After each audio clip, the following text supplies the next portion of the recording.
3, 2, and 1. We are live, Uncle John. Welcome, ladies and gentlemen, to another edition of ARMTV Tuesday night. ARMTV, we're talking. We've got special guests tonight. We've got some very, very interesting things to talk about. We're talking about Michael and Devin. We're talking about rules. We are talking about the most exciting, the most waited for match. You know, check me if I'm wrong, but probably in the last year and a half, almost 2 years at this point in time. And one of the biggest arm wrestling matches that there probably has ever been at this point in time. Okay, before we get into it, we only got 17 people online. Well, this is going to be a special show. We got a lot to talk about.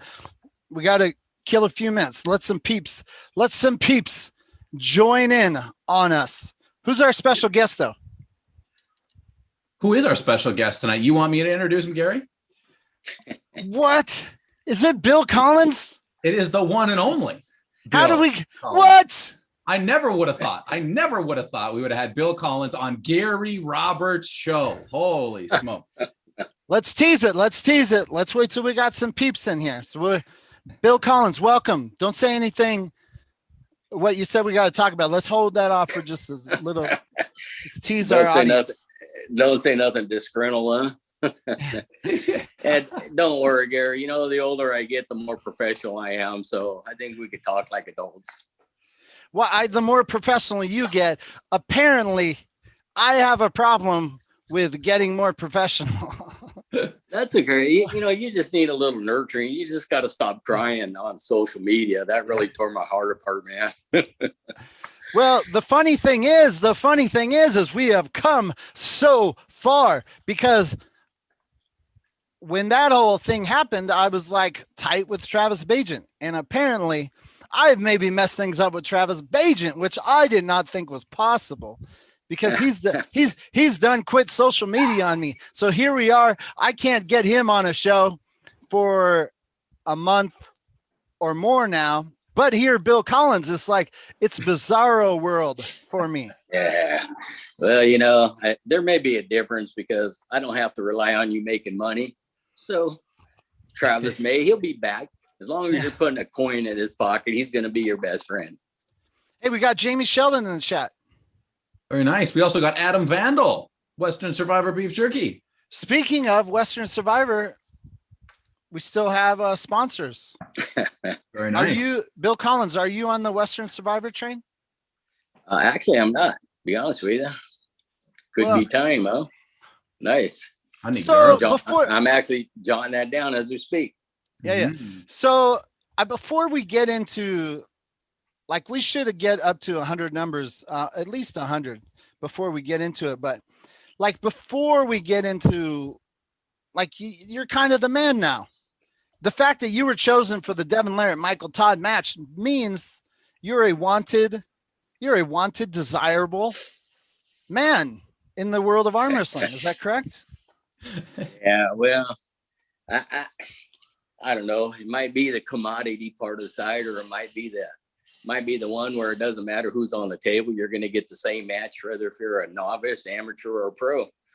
You know, when Mark Boyd got a hold of me, he says, "Hey, we've heard you're the best for this mess. Am I interested?" So wait. The best for this mess. I mean, is this maybe like the hardest match in the world to ref? Maybe, like, you know, I got to look at it two ways. You know, one way is this is not the Wild Wild West. You guys know that. Second way, you know, if this thing goes off with a big hit, I have a feeling that they're going to continue doing this. So when we come up with a set of rules, we got to come up with something that makes sense. Something that's easy for the viewer, something that's easy for the referee, and something that the arm wrestler could understand.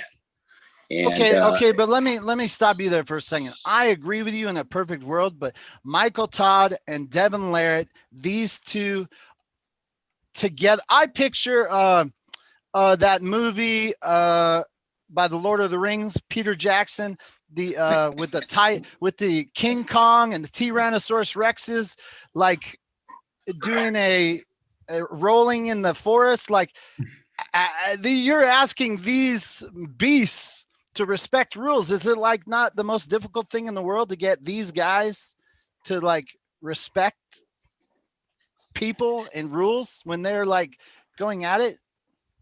Yeah, you know, that could be a challenge, but there's different ways that you could get them to comply.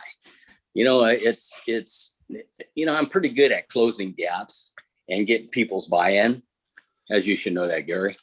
But but there's always a tell into the story. So let's look at it this way. It's not about reinventing the rules. It's about coming up with some rules that make sense. And what makes sense to me is get their buy-in, because if you get their buy-in, all you're doing is proctoring what they come up with. Now, the whole idea of this rule thing. Explain what you mean, get their buy-in. Explain that. Okay, it's a perfect example. We know that, well, I know that there's like 3 or 4 things that really determine a match. So let's look at the King's move. Okay, the King's move, you see the guy is dropping underneath the table, neutral or losing sight of the table, things aren't getting called. That doesn't have a real definitive rule, you might say, because when we start looking at shoulder dropping below the elbow pad, hell, what part of my shoulder? You know, I got a middle part of the shoulder, I got a top part of the shoulder.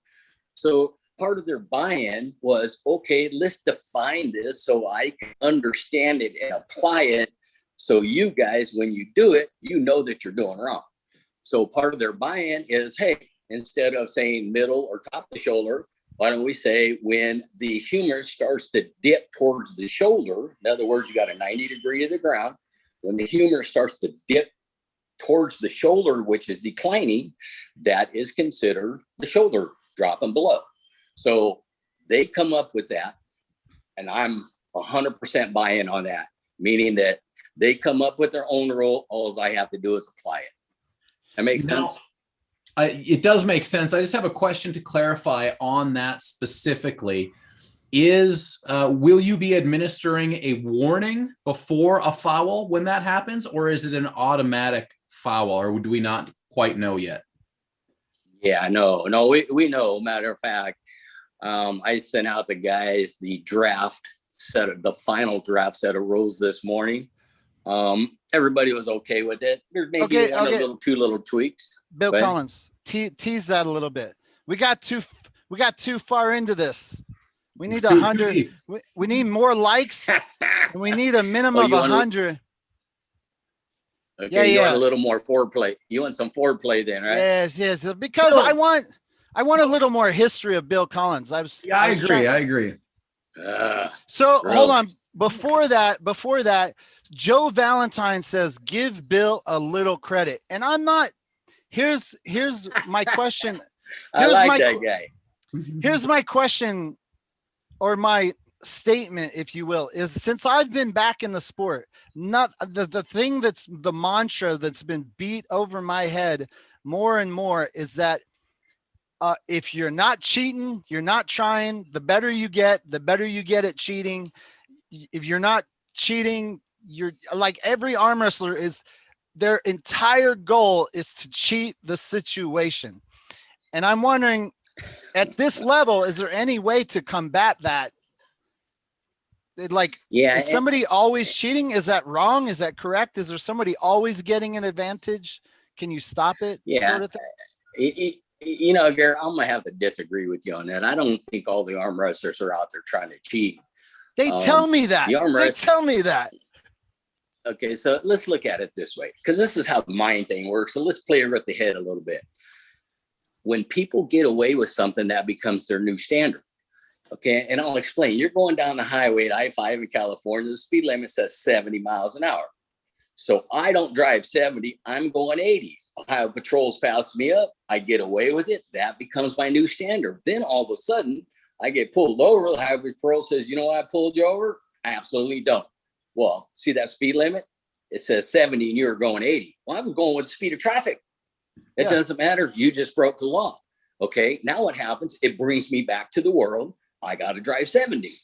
No different with the arm wrestling. You got rules. That is like a road sign. We're supposed to comply.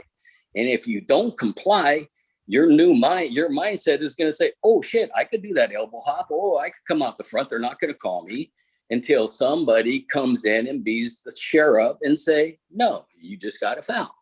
That will re-trigger and reset the brain. Okay, this is beautiful, perfect, because this opens up a conversation of like entertainment versus like enforcing the rules and being too tight. Let's come back to that. Let's come back to that a little bit. Uncle John. Yes, sir. Let's do a warm up. What have I missed over the weekend? Anything exciting happening in the world of arm wrestling? Oh, what's going on in the world of arm wrestling? Well, you kind of announced you're solidifying ROTN stuff, right? Yes. That's coming up. I was talking with Mr. Steve Pettis. Oh, you went right there. Gary Roberts always making mistakes. There you go. But I don't know if it's a huge mistake, but Michigan State's is coming up. What I think it's June 5th, and then your tournament is the weekend afterwards. Yeah, and he posted a message saying, "Oh man, this is going to be a huge event. It's really disappointing to see you go right on, basically on top of it." And I'm like, "Okay, Bill Collins, you can chime in on this one." The thing I loved about the Northeast board was we had a master list, a master event forum, where it didn't really matter what organization you went and posted your business. All the arm wrestlers could see all the different events. They were organized by date. It was beautiful. I think Kurt even pinned the ones that were like this month. And it made it very easy as an arm wrestler or a promoter to find out what was going on in the country, in the world, in your area. And I am so devastated. In fact, I want to use the term arm wrestling has failed on this aspect, that has disappeared, that is gone. Why is that not a thing anymore, Mr. Bill Collins? Oh, and you're right, Gary. Northeast was a badass spot to put all the tournaments. I mean, I think just about every promoter and every arm wrestler, I wouldn't say every, but everybody knew about it. And for me, that's where I'd definitely go. And I think what's happened is it's like anything else. You had a handful of promoters putting on events, putting on good quality events.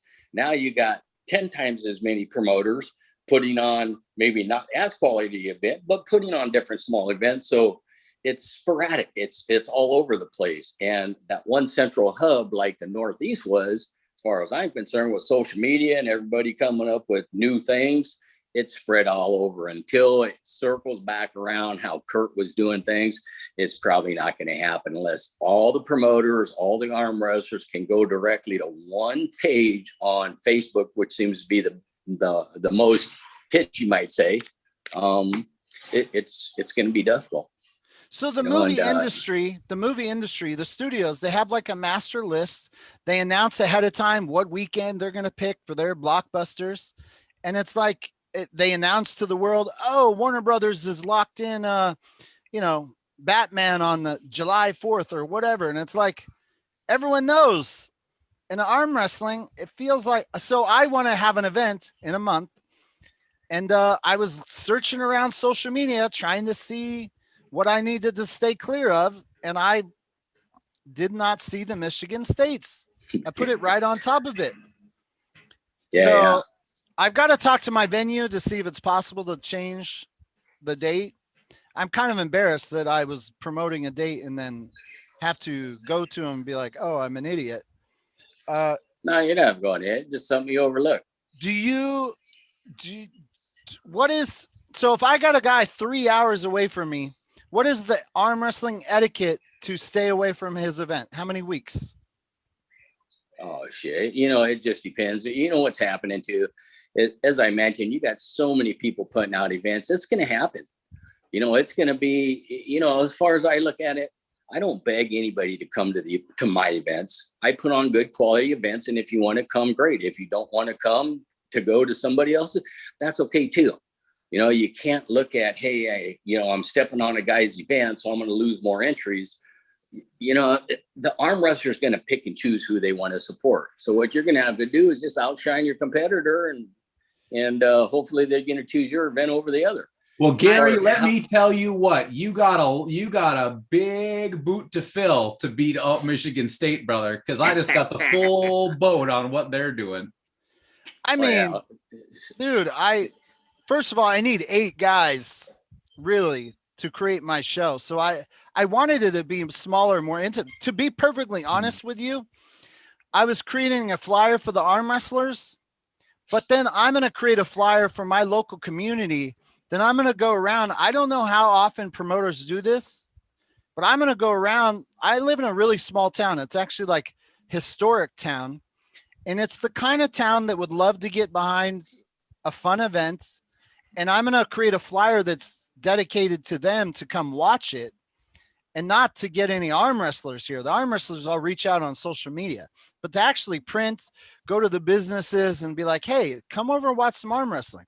That's what my goal is. And I really only need 8 guys to put on a show. So obviously I don't want to upset a promoter though. Well, hey, Garrett, question. I'm sorry, Don. No, go ahead, Bill. No problem. No, I question for Garrett. I guess the question for you, Gary, is what's the tail end? What are you trying to achieve? Just to put on a tournament and a match where you got 8 really good guys? What are you going to do with it? You're going to have it at a facility? Because if you haven't had a facility, these guys want to know what they're going to get in return if they're going to give you something. So they're after aftermarket.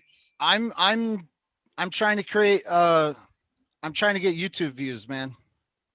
It's all about the YouTube views. That's it. I'm living for YouTube views right now. Well, I think this is a big difference between, which is why I think these 2 tournaments can exist a week apart. Michigan State is going to look very, very different from Gary's ROTN, right? Absolutely. Gary's ROTN is almost like a filming session for a real show, whereas Michigan State is like the heart and what you think when you think about a big ass arm wrestling tournament. That's what Michigan, right? They got a Harley. They're giving away a Harley. Yeah. They got the big, huge gorillas. They got a million classes. Like if you want to pull, you could pull many, many classes. They got masters, they got open, they got juniors, they got novice, they got women, they got the whole 9 yards. Whereas ROTN is very something. Do you know how? Specialized. Do you know how can you win the Harley? Did you look that up? I do know how you can win the Harley. So there's going to be a lot of keys. So Steve told me that everyone who wins a pro class, male and female, and in the men's masters classes, they will all get a key. There will be one other. A master gets an equal key to a pro winner? That's big time. Right. Also, anyone who enters a pro class gets a raffle ticket, and one raffle ticket will be selected. So you could go 2 and out and still end up with a key. Wow. Win the raffle. So it's pretty sweet. Hey, hey, John, and then the key that starts the bike wins the bike? I believe so. I'm not 100% clear on the exact procedure on that, but that's what I assumed. Okay, ladies and gentlemen, we have 77 people watching and only 8 likes. Holy smokes. If you guys want to see or listen to Bill Collins give a spanking to Gary Roberts, you have to give us more likes. Come on, 8.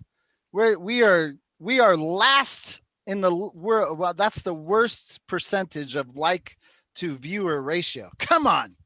Okay, Bill Collins, before we get into our little thing, let me tease it by this. When I had been out of the sport for a while, and I was thinking to myself, I need ARMTV to stay alive. Honestly, the one person I trusted in the world was Bill Collins.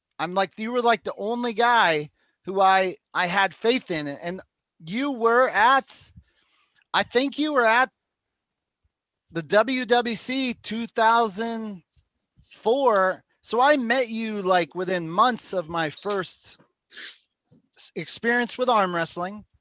And, we built a relationship throughout the years. You Michael Todd and Devin Larratt and the guys behind that match, they didn't pick you out of thin air. You have a pedigree of being an importante and good guy in the sport of arm wrestling. So we probably don't have all night to get the backstory of that, but give us a little quicker rendition of you and your history. Oh my God, I'll condense it down to something short. Well, my arm wrestling, when I started, it was fairs. And for the first 3 years, I done nothing but got my butt kicked. And the first trophy I ever won, never forget, a guy named Steve Lusby. That name may sound familiar to some of you guys. Petaluma. He just happened to be there, and I beat him. And after I found out who he was, I won a trophy probably about this big, and I was more proud of that thing than anything. So I started looking at, hey, arm wrestling, that was kind of fun. And what happened was I started looking at other events. Well, the only other event that I know was the stuff that Denise and Leonard was putting on. So they actually had a qualifier to be on Team USA. I thought, hey, that kind of sounded cool. And, guys like Bongard and John and everybody else was over there. And, I got lucky enough to beat Kevin, and that qualified me to be on the team. I was back in 90. Kevin Bongard. You beat Kevin Bongard too? Shit, man, more than once, brother. What are you talking about? What? I did not know that. Ask him about it. Ask him our record. All right. So, anyway. And what was your weight class? What were you? 75. I was arm wrestling in the middleweight class. So that qualified me to go to the team. So actually Denise and Leonard put the team together, and we went to Moscow. That was a whole different ball game right there. Best tournament, most exciting thing I've ever been to in my career. I ended up winning that. Coming back, there was, I think, 5 or 6 different Team USA team members had won that. I'd happen to be one of them. And as things transpired going forward, I just started getting a little bit more involved, started getting the refereeing.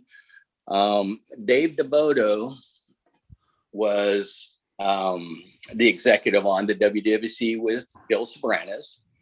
And Dave DeVoto's was his organization that belonged to USAF, as we know today. Now, the way USAF was structured, Denise and Leonard with their organization, Bill and Jerry Cox with IFA, and then Dave DeVoto with WWC.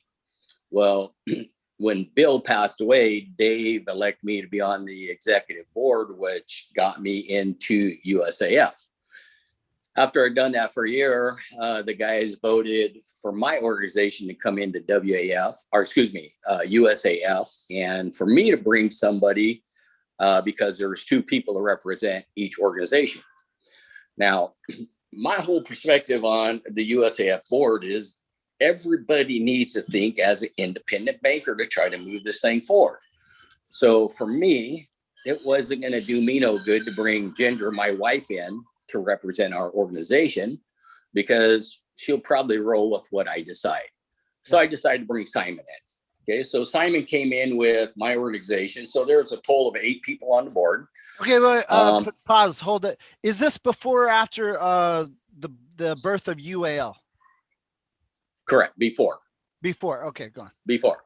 Okay, so as things transpired, they elected me a president. I was, 5 or 6 years, and then the team manager for the USA team, then head referee for like 10 years. I backed out, elected Simon as the president of USAF, and he's been the president ever since. Now, the last couple of years, USAF kind of fell apart. I really don't need to get into the drama and what happened on that, because that's just not my style. But let's just say Simon is USAF now. Okay, the rest of the board members are not. So whatever they do with it, that's going to be up to him. So fast forward and everything, Robert Drink and I got connected because we were going to put on a big event in Venice Beach, which we did. After that, that's when we formed the UAL.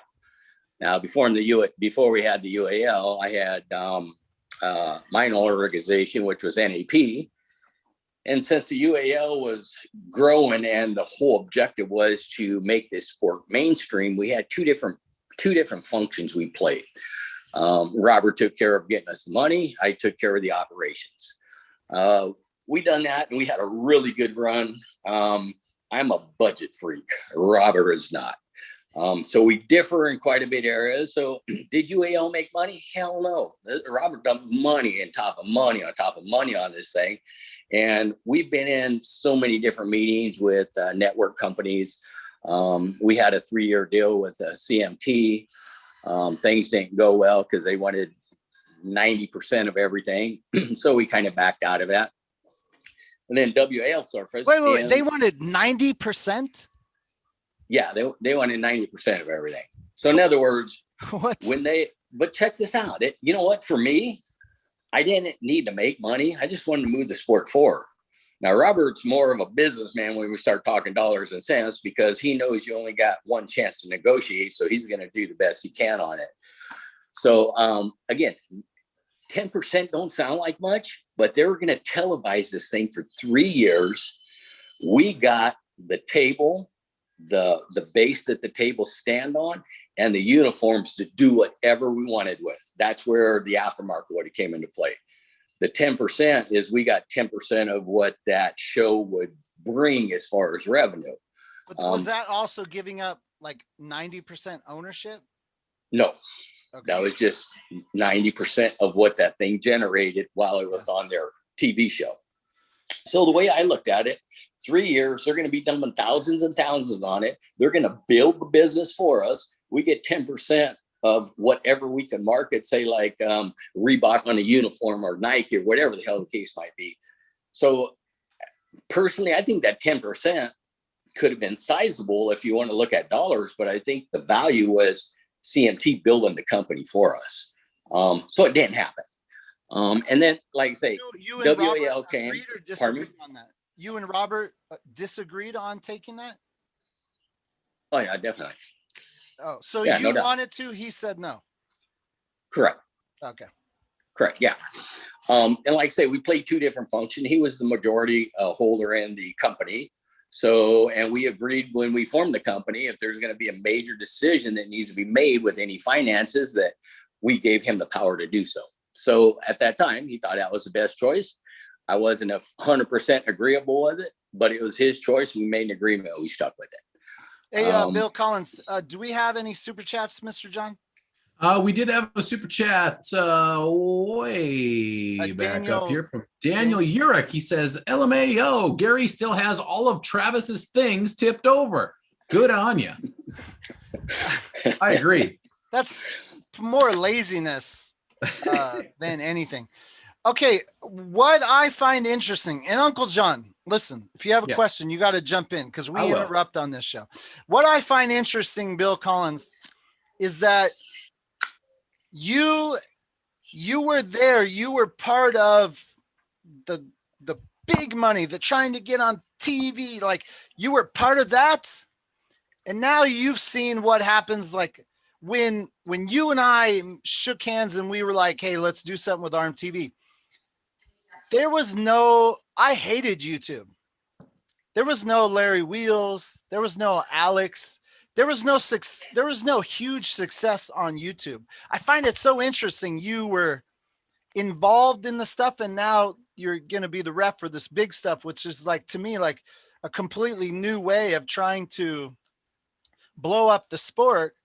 And I was wondering if you had any perspectives on then versus now. Would you, like, for instance, if UAL was being born today and Robert Drink came in today and you guys were doing something, would you take a completely different path than back then? You know, I don't really think I'd take a different path because, man, people didn't see Robert like I seen Robert. The dude is brilliant. He's freaking one of the smartest business guys I know. And he had different visions that thinking outside the box. And I believe if we would have got that TV contract, UAL would have been the league to follow around. Now, let's keep one thing in mind. We could buy airtime that's easy. I mean, I could buy airtime right now. You want an hour on ESPN, it's going to cost you 25 grand. The big caveat on that is what's your inventory worth, because the inventory is the commercial. So on a 1 hour show, you got 27, 30-second commercials. Where the kicker comes into play is what is the rating to base what your inventory is worth. Now, what people don't know is that 25,000 just to get it on air, that's the peanuts. That's the small part. It cost a minimum of $125,000 to produce a 1 hour show. So when you see the stuff where WAL is on TV, people don't realize how much money was dumped into them shows. And it might not be the airtime, it's more of the production side. So what do we do things different? Yeah, I think we definitely do things different. And I think Robert would do things different too, because you know, when you turn down a proposal, it kind of burns bridges in other directions. And what I've learned in this sport, especially with Robert, is if you don't know people in high places, it's hard to even get a meeting with anybody. Yeah. So he knew how to push the right buttons to get the meetings. It's just his concept is, again, one time negotiate, let's negotiate where we're going to be happy with. But again, you know, he's a money guy, and I've been in this shit for 40 years, so it's in my blood. It's for the love of the sport. If I make minimum wage when I do an event, I'm doing pretty damn good. Yeah. So there's a difference, you know. You're doing it for the love, you're doing it for the money. So it's hard to compare the two. The thing that makes me sad about Robert Drink is that he has such a high level of success and expectations that, you know, what he wanted to do for arm wrestling was like, you know, luxury, you know what I mean? Like taking care of everything. And it was like, you know, maybe that could have been step 5 or 10, but it's like step 1 through 5. We got to build. I mean, it's entirely possible, but man, he was throwing so much money so fast, so early that, like, you know, well, there was no return on the investment. And, you know, for me, I'm a dollars and cents guy. I put on over 400 events. I haven't lost one dime on them. Now, I might not make the money on it, but I sure the hell ain't going to lose it. And I can't afford to be losing money like he does. So in Robert's eyes, like I say, it got to the point where instead of getting our sponsors to be, you know, the buy-in to the league, he just say, hell with it, I'll flip the bill. And, you know, you can only do that so long before you start looking at numbers, because what goes out, you at least like to see something come in. Yeah. Now, that personally, that isn't what drove Robert away from the sport. You know, I'm gonna be honest with you. When WAL come out, they were doing some really good things. Well, our pullers that we thought were faithful to the UAL, they started jumping fence. You know, Robert's put a lot of money in some of the people that jump fence too. So all of a sudden is, oh shit, we spent all this money to try to bring the sport up, to try to move it for us so we could sustain. And then we got guys jumping fences. Hell, these guys are short term. There's no commitment. So that, guys, is what broke the camel's back. I think if it was a different approach from the arm wrestlers, instead of just saying, hey, you know, this guy's giving me more money, what are you going to give me? It could have been a little bit approach from both sides. And I think Robert would have still been in the UL. So like I say, he would rather just pay for something, sponsor the whole event, than go out and try to find the money. I would. The funny thing is, about 6 months ago, I was watching some home builder show and I saw Robert Drink on it. It was so weird. Yeah. He was like, well, on there is like, it's something like fix it and flip it.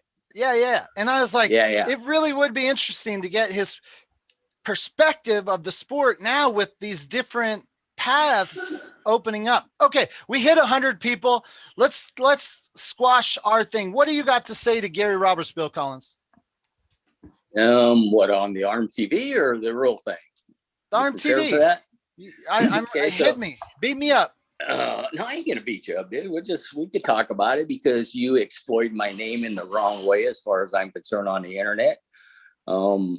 as far as manning up and giving me a call to discuss this thing, that wasn't the approach you used. So, you know, be honest with you, Gary, instead of you being right here, just kind of knock you down a couple notches. Yeah. But I don't take it. Listen, hang on. Let me talk to it. I don't take that thing personal. You done things in your own way. I know how you are. I'm all right with that. Yeah. I'm all right with that. But what we could do is kind of bullet point some of the things that you talked out. So at least I could defend what you're saying. That'd be nice. Okay. So the first thing, how we transpired. Okay. Wait, hold on. Can I say well, I need to go first then. So I return to, so just to quickly, I told everyone I was anti-YouTube. I wanted to create a direct competitor to YouTube. I wanted to recreate ARMTV website, but as like a YouTube format, user uploaded, because I knew that I'd capped out on what I could do. I knew we were going to a path where like people were cell phones, and I was like, we've got to be in that. And you and I discussed that. And when it didn't happen, that's kind of like years go by, and I just pretty much forgot about our relationship in terms of that. I was literally out of the sport. At some point, you did message me saying, hey, you should just throw stuff on YouTube. But in my mind, like that was like sleeping with the enemy. Me putting stuff on YouTube was like the ultimate giving up. And before I came back, I literally didn't even see that as an avenue. But on the flip side, I probably wouldn't have partnered with anyone to just post stuff on YouTube because I could do that anyways. But I was on Facebook sharing videos, and I think I did the Scott Wynn video. I shared the Scott Wynn where Dabo pushed Scott Wynn, and you said, careful, partner. And I was like, what? What do you mean, partner? Like, it really shocked me that you thought we still were partners. That's kind of like my birth of the reemergence of this, because anyways, from there, go on your point of view. Well, some of your point of view it's not a point of view. It's a fact, matter of fact. Okay. Some is somewhat accurate. But you know, saying throw stuff up on YouTube, not exactly in that format. So when we started talking about the ARMTV, we're looking at the subscription. And I had told you that, hey, we need to do something with the website. Okay, that website was custom built by Kenneth Leach, as you know. Yeah. And Kenneth went MIA. So the website was basically dead. Okay. Now, what you and I did is we came up with an agreement. I was interested in buying into the ARMTV. I always have been when you first birthed this thing, when we had a meeting with Dave DeBoda. And you said, hey, how about if I just give you 50% of it? So I will do that. We do a written agreement on it, which I did. Okay. Here's the whole thing. I called my ex-wife. She had breakfast with breakfast or lunch. You, Ginger, and myself and Anissa. We all went out to eat. And I was like, what was your understanding of the agreement that day? And she said her recollection was your 50% was for a website. And so when a website never happens, I just assumed that meant null and void the contract. That was my understanding. I'm not a contract guy to know all the words, and you wrote the contract. So of course you would know better than I would what I signed, because I only know what I thought we had agreed on at breakfast, not what the details of a contract were. So I agree. I signed something that was different than what I felt like we agreed on at breakfast or lunch. So I might have to slap you in the forehead next time I see you, because why the hell would you sign something that you don't agree with? Beats the shit out of me. But regardless, you get a slap in the forehead when I see you. So we'll just leave that at that. Okay. So let's look at this other thing. The website. Kenneth Leach built this thing. Kenneth Leach went MIA. Then I got a hold of Kenneth, because that was the key thing, is the website. So I got a hold of Kenneth. I come back to you and says, hey, I got a hold of Kenneth. He's willing to work with me. We'll give him 20% of ARMTV. And now we got his ass as part of the partner, and he'll make this thing grow for us. We agreed upon that. And Kenneth actually agreed with that also. And then when he found a couple of things out, he backed out. I don't need to discuss what he found out, but he backed out. So I came back to you and said, hey, I don't remember any of that. You don't remember any of that? You don't remember 20%? No, I don't remember him. I remember him just being too busy. I don't remember why he didn't want to create a new website. That's fine. Whatever his reason for, I don't need to get into. So started looking at this thing. I said, hey, Gary, I said, we need to put some of this shit on YouTube because the website and the subscription is the thing of the past. That's not the platform for it. And you're correct on what you said. You didn't want to do the YouTube thing. So we just kind of backed off this thing. I mean, I would have bet. So the thing is, I was so against YouTube. Everything, all the success that arm wrestling channels have found on YouTube, I would have bet my life that would have never happened. I just never knew. I was so against it. I just didn't know. I just didn't know. So yeah, your ideal was to be the next Netflix, the same type of platform, which would have been great. But this is a very small neighborhood in this part, and it wasn't ready for any of that, to be honest with you. So regardless, that's how we ended up with you making comments on Scott or something. And, you know, it was a little, I can't remember the exact words, but it was a little derogatory. That's why I said, you know, watch out, partner. And then we started connecting again. And the agreement. So let me tell you about the agreement. I didn't write it up. I had an attorney write that thing up from out of California. That's one of my friends. Now, I'm not going to take advantage of an agreement that you and I had to agree on, but it was a 50% deal. Okay. After you blew this thing up, I went to my other attorney in California. Yeah. Well, but so I'm not going to say that I'm right and you're wrong. All I know is that I would 100% feel confident telling a judge that we agreed at a meal that's his 50% was in trade of him financing a website.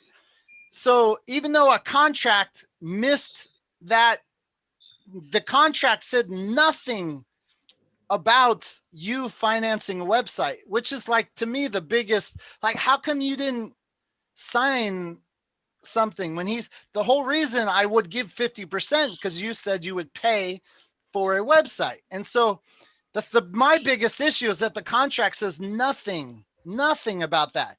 So I am a dummy because why in the world would I give somebody 50% that says there was nothing in the contract that it said that you needed to do for 50%, which is like a failure on my part.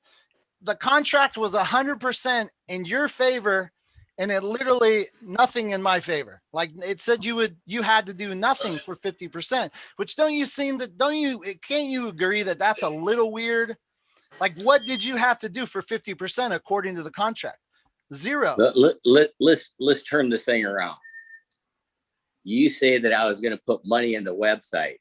Okay. That was my understanding from memory. That's fine. Which Kenneth was the money that was going in the website. He was going to take care of that thing with no problems. No, I think let's look at it this way. Hold on. No, Bill Collins. Here's the fact.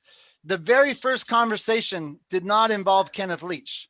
You said, I know people, or I know a designer. Leach came like on a secondary, like, hey, this fell through, so I'm calling Leach. That's from my memory kind of thing. Okay, so what's the difference? Well, I'm just saying. So hang on a second. Contract. So just so I understand your thought process, is being that we give up 20% to a guy that was going to manage the website and make it better, that wasn't okay. But if I spent money to have him do the same thing, that was okay. Just so I know how you're thinking. What I'm stating is the contract. That was a question. The contract. What did you have to do to receive 50% of ARMTV per the contract? Like literally, the contract said nothing. Like I was just gifting you my child, which ARMTV was my child. Like yeah. What? Okay. So hang on. being that you won't answer that question that I just did, you got to stop saying that because you're looking like a dumbass. Well, Because here's the thing. That's your fault. That's your fault that you didn't read any of the damn thing, and it's your fault for signing it. I am a dummy. I am a dummy. But as we were friends and we were tight, don't you think it's a bit funny that you left out of the contract what you had to do to receive 50% ARMTV? Absolutely not. Nothing? No, absolutely not. So Okay. let me throw, Gary, let me throw this at you. I know ARMTV is near and dear to your heart. Would you agree? Yes. Okay. I know that you feel you didn't get a fair deal by signing an agreement handing over 50% of ARMTV. Correct? You don't feel fair on that, correct? Well, considering Gary, just yes or no. Because this is going somewhere. Okay. Pause so that. You don't feel you don't pause that. If I stepped away for 3 years from arm wrestling and there was a website that was a competitor to YouTube, and arm wrestlers around the world were uploading their own videos, and we were drawing traffic that was rival YouTube, except for we tagged matches and we kept the community. Right now, arm wrestling means nothing to YouTube. It means nothing. YouTube could care less about arm wrestlers.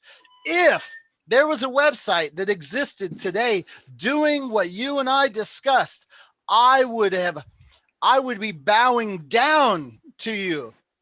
I would have been in love with giving you 50%, but that website doesn't exist. That's the only reason why I feel that, you know. And before we proceed, big thanks to Benaloco, $2 says, smash that like button. Thank you very much, Benaloco. And Joe Valentine says, I left the chat for 45 minutes and Gary is still Garying. Okay, let's try to sum this up. I meant no harm by bringing your name into social media, but then it got nasty, and for that I apologize. And are we cool? Do you think we're still partners? Like, what is the ultimate? Like, are we tearing it up? I just feel like I would love to work with Bill Collins in the future going forward, but obviously, I since I am missing a website that's a competitor to YouTube, I honestly, I don't see I don't mentally tie myself to that contract that I signed, and I'm an asshole for signing it. But what, are we cool? What is the situation? Okay, first off, you're not a very good listener. Second off, you won't even answer the damn questions that I put out there. So the last question I put out there, you need to say yes or no. Okay. Do you feel what you had the opportunity to read over and you signed, do you feel that was unfair? I just need a yes or no answer how I ended up getting 50%. Do you feel it was unfair? Just yes or no. No, yes or no, Gary. Obviously it's unfair. It's yes. The answer is yes, because you've explained it in 10 minutes, but the answer is yes, correct? Yeah, I can't believe I signed it. Okay. What's that? I can't believe I signed that document as it stands. Okay, that's cool. So you admitted that you feel it was unfair, right? Yes. Yeah. Okay, so let me throw this out there. You built ARMTV. I've done nothing, absolutely nothing. I made suggestions and recommendations where I thought ARMTV needed to go. It didn't go there. You built it. It's near and dear to your heart. You forfeited 50% by a written contract done up by an attorney out of state. I took that contract over to my attorney in California. They said it's defendable. Now look at this. It's not in my best interest to spend money. You're my friend. I thought a handshake was good enough. Obviously, this may be a good lesson for everybody out in the world that a verbal conversation and even a written conversation or a written document is going to have some backlash to it. So I'm going to do this, Gary, just so you know. You remove that shit that you exploited me on the internet, and then I will destroy that agreement, and you could have 50% of your contract. You could have all your ARMTV back. You go with that? Sure.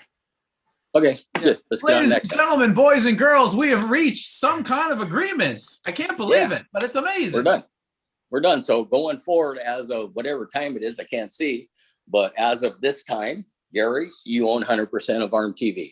I have no interest in it.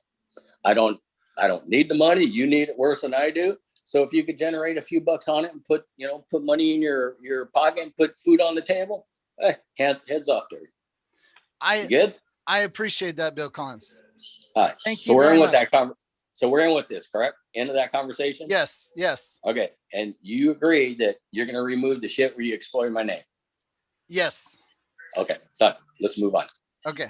Yes. Okay. Let's move on to the biggest match of the year, Michael versus Devin, the real stuff that I really want to get into.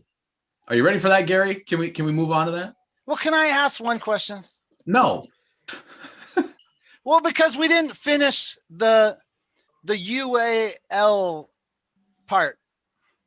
I just want 2 minutes. Okay, you took UAL.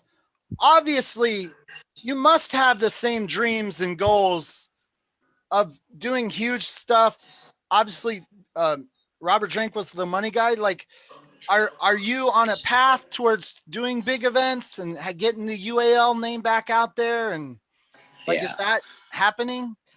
No, absolutely. Matter of fact, before this COVID hit, I was working very tightly with the second largest boxing promoter in the United States. We had a series lined up starting in Kansas City at casinos going east.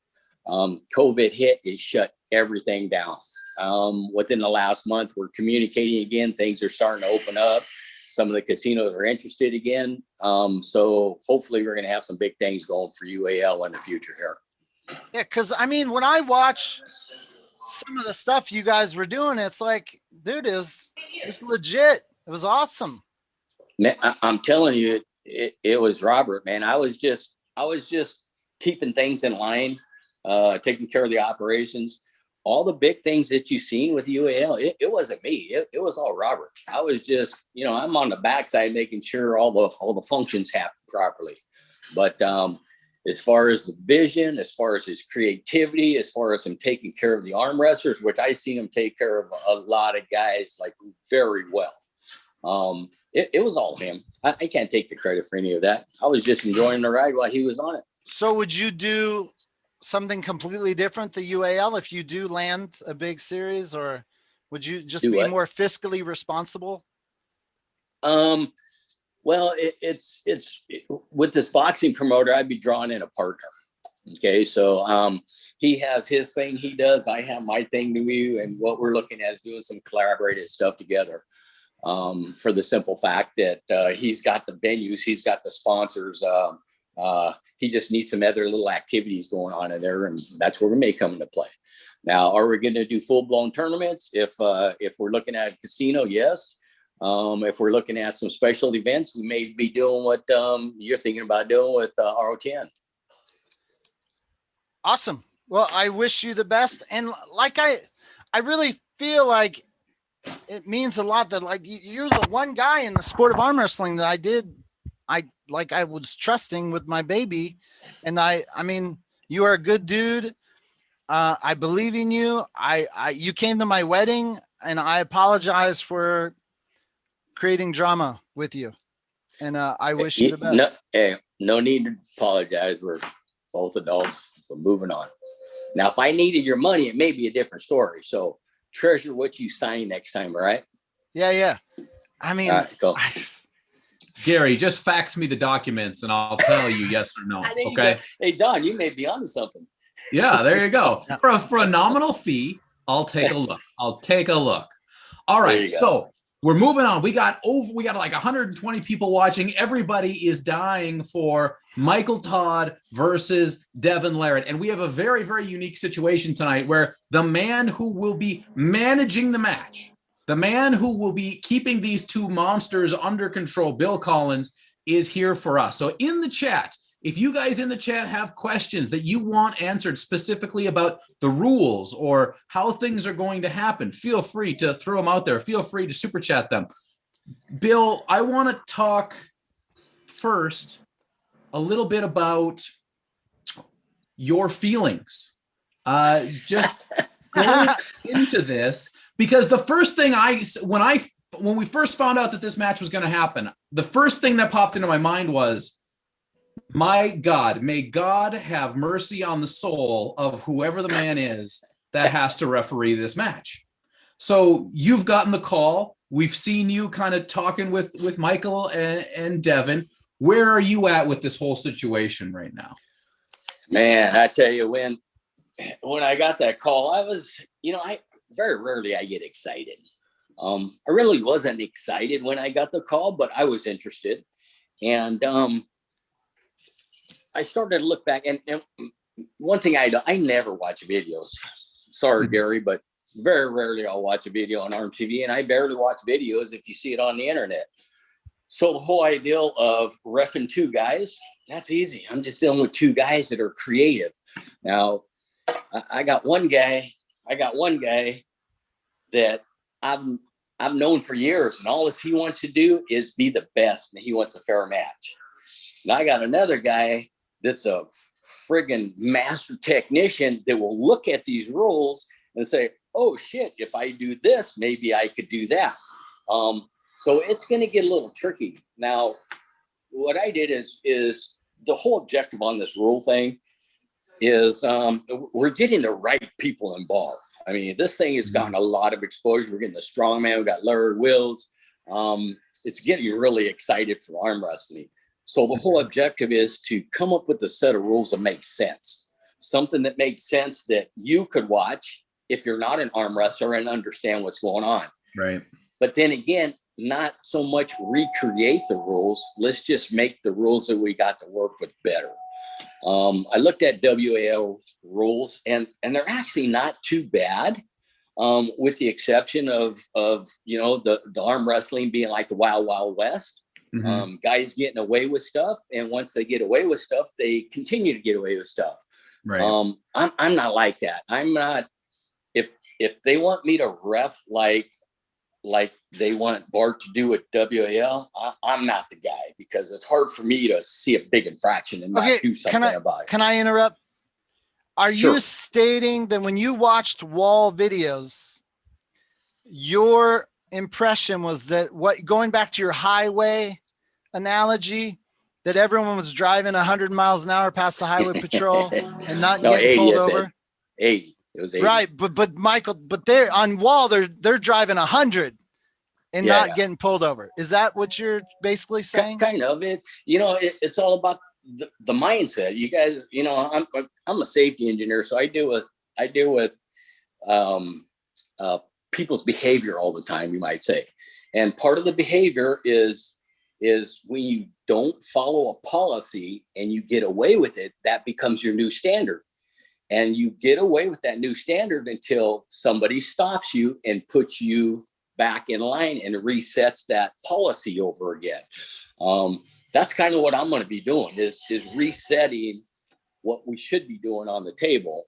But there's a couple exceptions on that is we're doing pay-per-view. And if I stop a match when they foul, the matches are probably never going to happen because there's going to be too many fouls. Right. So, looking at the WA rules, it's not bad, with the exception when you get a big ass hopping foul where positions gain, I call it position gain, that match should be stopped and then restarted. It's allowed to continue to happen. So the difference between looking at WAF rules, WAL rules, UAL rules, and all the other stuff, it's really not that difficult to come up with something as long as the guys could agree with it. Now, again, at some point, I will probably have to be that person to say, now we're going to be going with this rule. But on the caveat, surprisingly, I got their buy-in on what I presented to them, sent them out the final draft form this morning. And what we're looking at is how can we keep this match going when there's small infractions? Mm-hmm. And it's going to be a running foul system.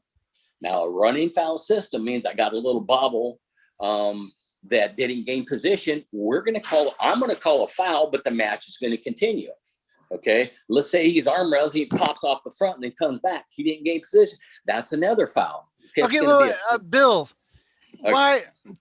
why, if there's, I remember Leonard Harkless had the rule where if no position gained for a little bobble, there was no foul. If there's a little hop, why can't we let those go?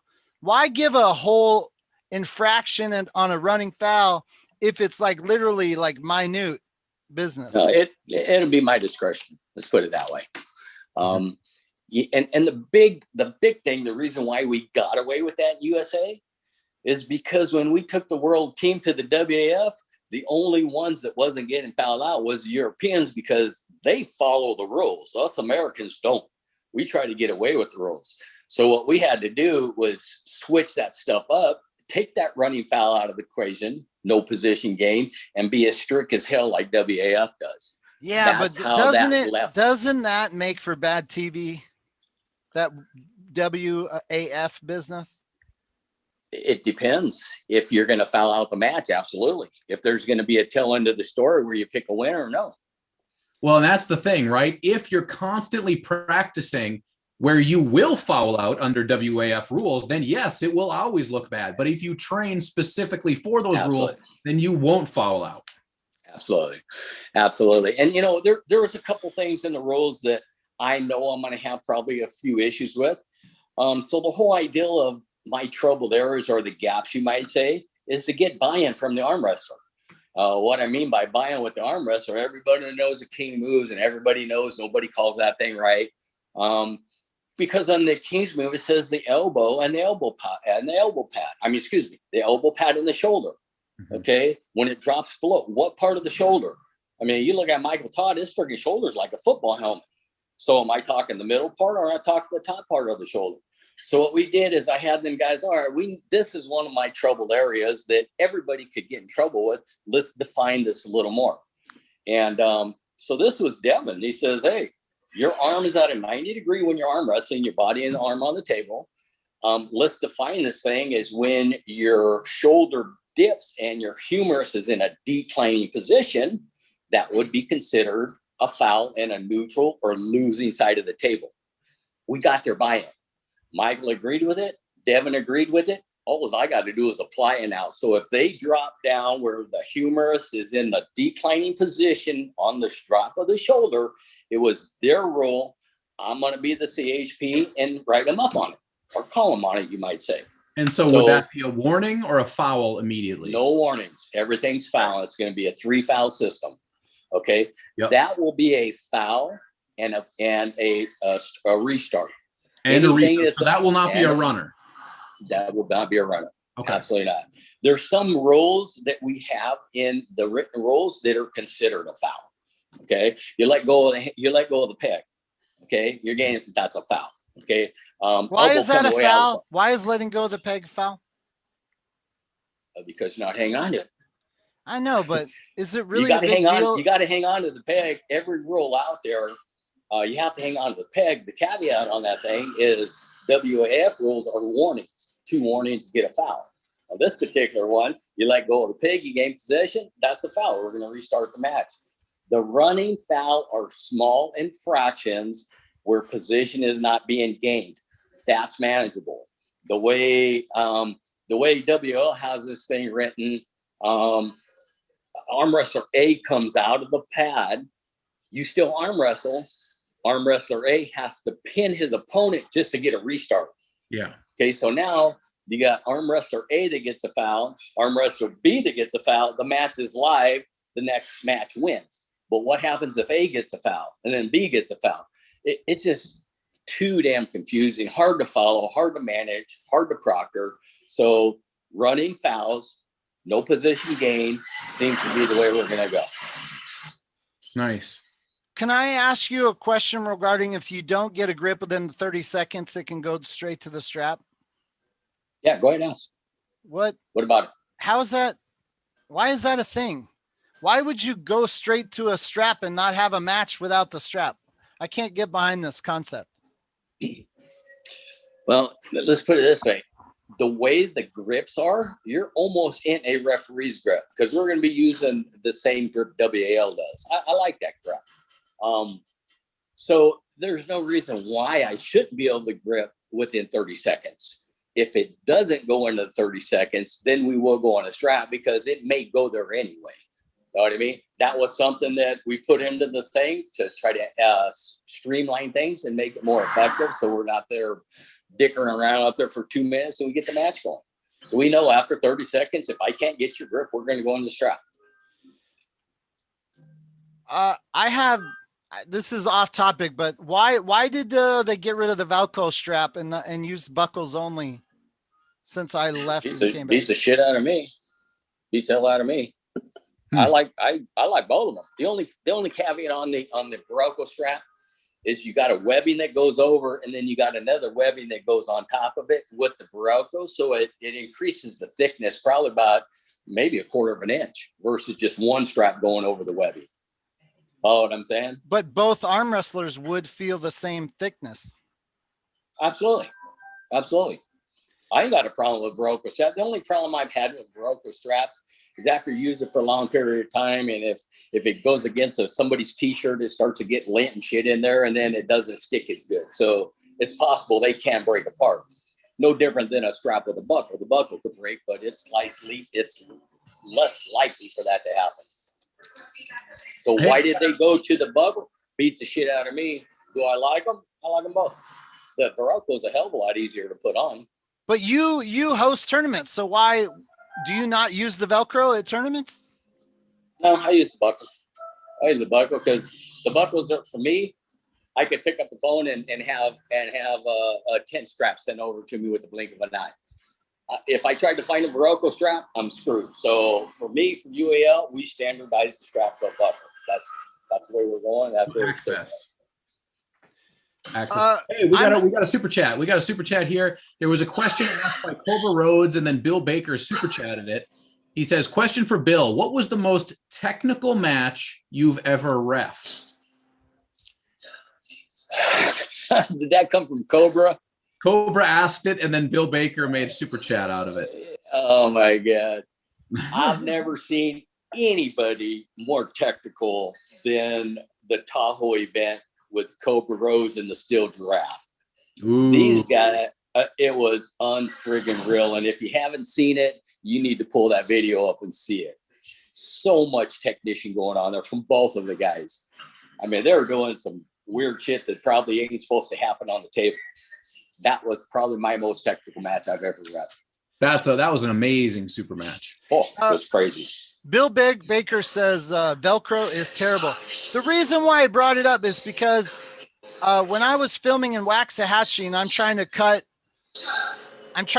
a show together, the putting on the strap, it totally killed the momentum for the show, and it was just like stop dead in my tracks for the application of 30 straps, 30 to 40 seconds, and it's like the buckles. Dude, that should be part of the show. That's the excitement, putting on that strap. If you know how to put a strap on, there's no reason why you can't have that thing on in 15 seconds. And it doesn't matter a broke or a buckle. No. I have 70 matches on film where Travis Bajent, Scott Wynn, and Matt Craig, they were 30 seconds, 45 seconds, and 50 seconds. Nothing in 15. And 10 seconds to take it off. 10 seconds to take it off.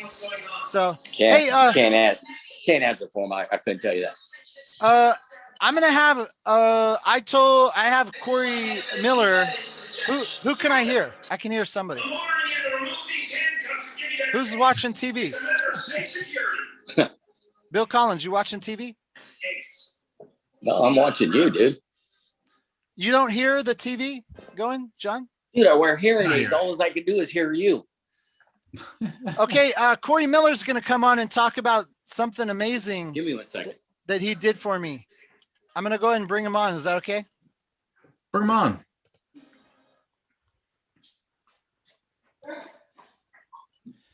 I want to ladies and gentlemen, thank you all very much for all your support, all of the action in the chat, all the super chats. Thank you guys so much for that. Thank you for being here. Bill, do you have anything that you are really anticipating? Like, obviously you have seen Devin matches. You've refereed both of these guys a million times in the past. Are you already kind of thinking of, okay, well, I know Devin tries to get away with this nonsense. I know that Michael tries to get away with some of this stuff. So you already kind of have your list of things that you're looking for going in? Oh yeah. Yeah. Of course. Yeah. But I got to look at this as a totally new independent match and not worry about those guys' habits, because they understand too that we have a set of rules that all three of us modified, not recreated, just made a little bit better for this particular super match process. Because as I mentioned, going forward, if this thing goes off like they think it's going to, these set of rules could work going forward for anybody that's going to be pulling super match. So speaking of that, we had a good question from the Swayze Express one. So number one, are you going to be refereeing for Larry and Schoolboy, and will those be using the same exact rules? Same exact rules, and yes. Nice. Be refereeing both matches. And now before we went on the air, we talked a little bit about what you can expect as far as help, but you don't really know, will there be a down ref? Will there be review? Will there be any of that? Yeah. All this I know is they're bringing me in to ref a match. Now, when I have to go into an area, I'm just saying my workplace, I got to anticipate what I'm coming into. Mm-hmm. What I'm anticipating is no down ref, no video review, and no ring girls that's going to keep counting my fouls for me. Right. I'm anticipating that. So, I have to create little quirky things that's going to help me out to keep track of what's going on over here. I know both their guys' style, just from reffing them many times. So let's just say if Devin's on the left side of me and he comes in with the hard shoulder, he's going to be blocking 100% of my view for the pin pad. So, one of my little quirky ways is I'm not worried about seeing the pin on Devin. My whole concern is the positioning of the arm of Michael, because before we start any of the match, I'm going to size both of them guys up, have them lay it on the pocket, see where that wrist line to the fingertip is going to be at that pad, see the angle of the arm. So if Devin, I'm just using Devin for example, if he comes in with the hard shoulder roll blocking my whole view, my sight, if I can't see that pin pad, I got to watch what's happening with Michael's arm. And then, there's a couple of different angles that you could twist and turn to try to get a peek at what's going on. Beautiful. Bill Collins, does it matter how much, if you're talking high profile super matches like this going forward, where it's always like the best of the best, does it change the outcome of the results depending on whether they have a minute rest or a 2-minute rest between matches? Like, is there an ideal time, or does it not matter? Like all your history of reffing, do you have an opinion on that? Well, shit, don't forget, man. I used to be a competitor before I ref. And this super match style, it's all about how you condition yourself and how you train for it. And what's unique about this thing, we got two different individuals. One guy doesn't know how to give up. He's going to die until his arm hits the pad. Then we got the other guy that's just a super endurance freak. So you got the both of the best world. You got, like I say, Michael, he's not a quitter. I mean, he's going to be busting his ass until someone puts a bull in his head. And like I say, Devin's like a big ass ball constructor. He's just going to probably, he could do just about anything. His endurance is like none before that I've seen. Hey, we have Corey Miller joining us. Let me just do a sound check. Corey, can you hear us? Yeah, I can hear you. Can you hear me? And we can hear you. Awesome. You know Bill Collins? Not the guy who wants to play. Hey, we got one super chat before we get into it. Eric Racine with the $6.99 super chat says, Bill, was the first super match between Michael and Andre the most stressful moment of your refereeing career when the strap broke with no replacement? Oh my God, you had to say that. You know what? The whole thing on that, Igor hired me to go over and ref the event. Okay. So when I get there, everybody's happy rolling over the rules and stuff. And He says, do you have any straps with you? I said, you didn't tell me to bring any straps. He goes, well, we forgot this, and you're supposed to bring them. I thought, yeah, I'd have brought them if I would have. So I called up my wife. She's like 8 hours away. I said, hey, why don't you jump on the plane and then bring my straps? Wait, Don't what? worry about it. You had her get on a plane? No. I was having my wife get on the plane to fly me over to the straps. And we're talking about an 8-hour period. Once I found out he didn't have any straps. Well, plane got delayed. We had to use his straps. That was friggin' very, very stressful because, as I mentioned, Michael is the type of guy that anything he does, he wants to be number one. He's probably the only arm wrestler I know that could probably tell you everything he's ate since he was 198 pounds. I ain't shitting you. That guy keeps a diary in his friggin' back pocket of what he eats. So he's not a quitter. And I tell you, it's going to be a real interesting match to see how this thing turns out because of that. You know, endurance, and you got not a quitter. But Michael is probably the best condition that he is in his life. And his whole objective is being number one. So you're saying the rest time really doesn't matter as long as you've trained for it? Ah, shit, I went off track on that. Absolutely. You got to train for the damn thing because these guys are going in. Every match is going to be a war, and every match has a potential of 5 fouls. When you start talking 5 fouls, you start talking 6 matches. That's potential 30 matches that these guys have to pull. In a regular tournament, you might get 5 or 6 matches. If you're not trained for that type of super match, you're going to friggin' blow up. And a minute and 2 minutes is going to be a very short time for you to try to recover. You know, for me, I would probably need more than a couple of minutes. For Devin, who knows? That guy could do 1,000 push-ups without breathing hard. So it depends on the individual, how they train. Are you allowed to give us your picks for the match? Just kidding. Yeah, that's a silly question. Yeah, just kidding. And you know what? To be honest with you, Gary, it could go either way because both of them are badasses. It could go either way. I think what might be a big deciding factor is who complies with the rules. I hate to say it, but your guys' set of rules, something that's easy to, I shouldn't say easy, something that's manageable and something that we could proctor. Now, their rules, we didn't recreate. We just kind of made it a little more definitive on what this actually means. So they're just trying to comply. Hopefully they're trying to comply with what we develop with their input.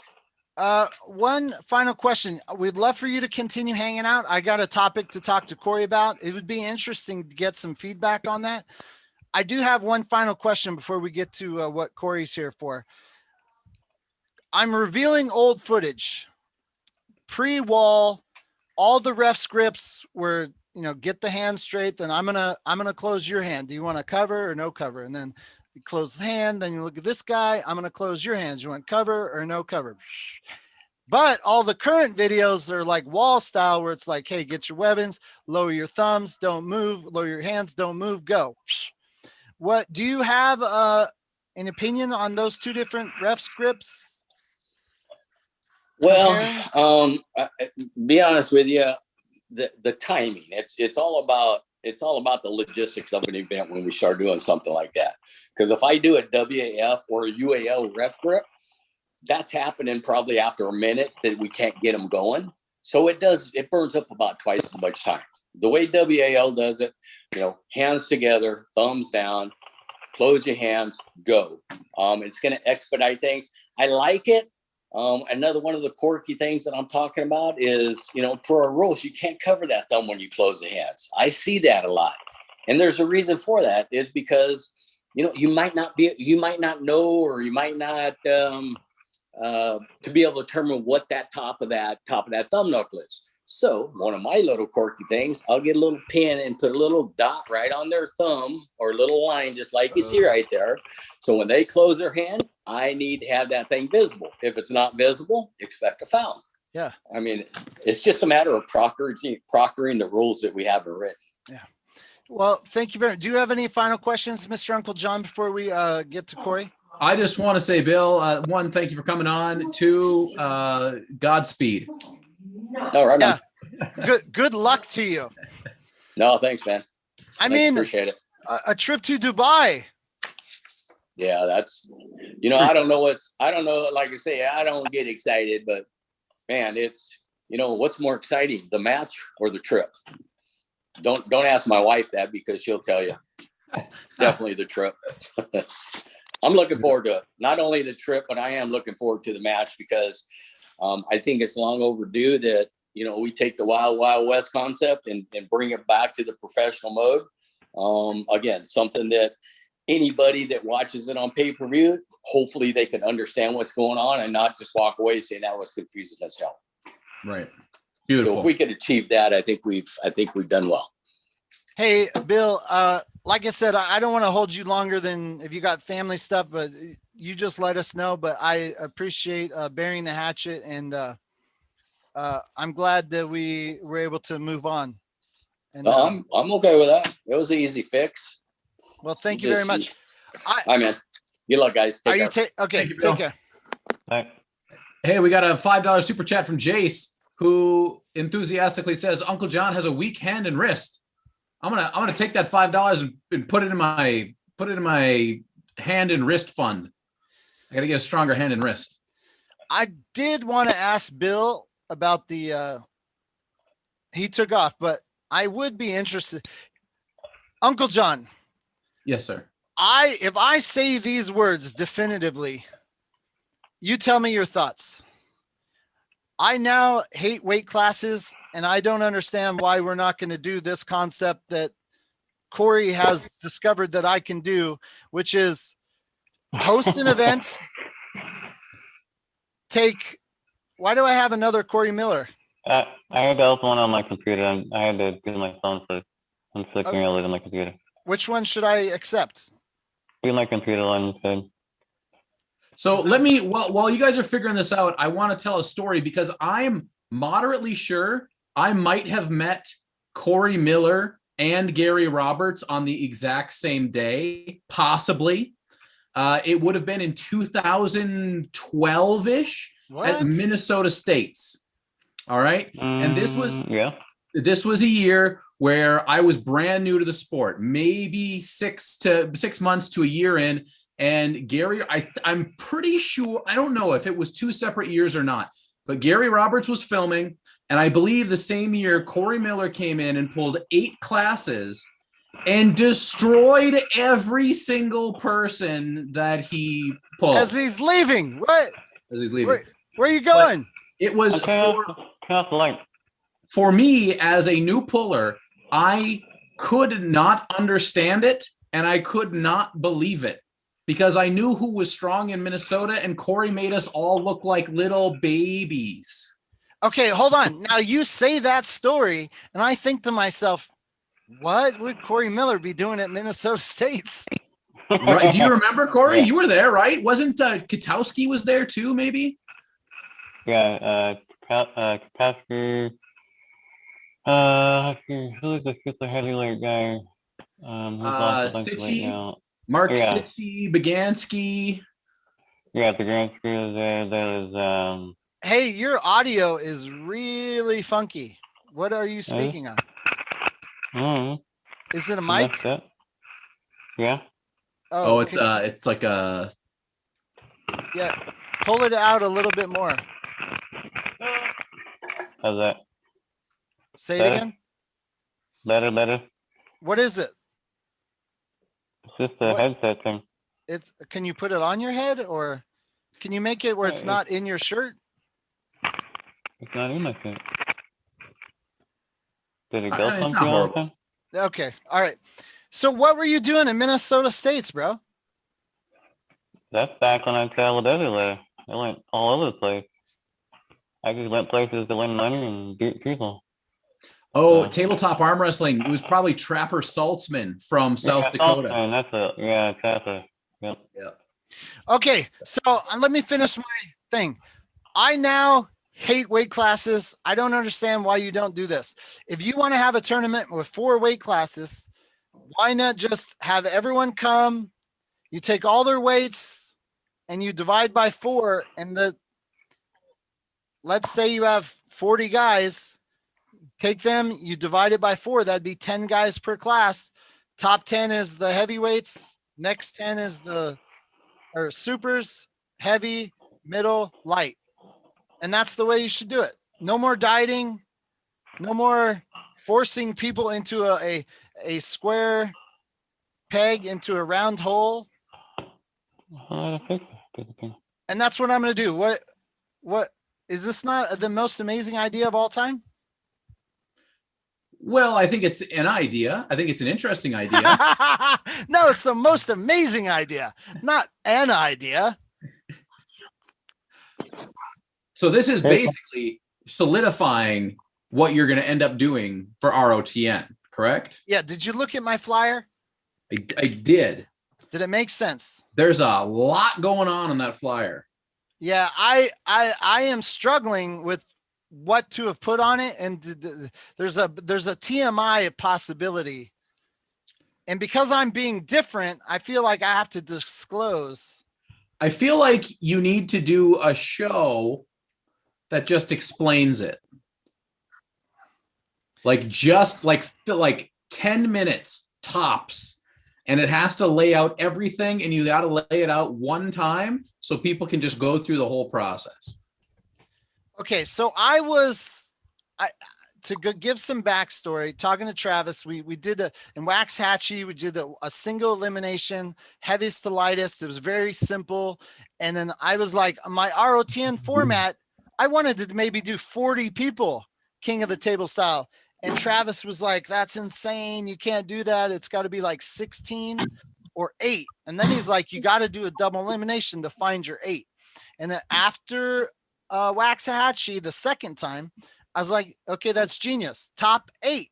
But now I need to get to my top 8, and I don't want to have weight classes. But when I was struggling with practicing what kind of brackets to use, you ultimately did end up having kind of, if the heaviest guys arm wrestle each other and the lightest guys arm wrestle each other, when you get down to your top 4, bottom 4, you are separated by weights naturally.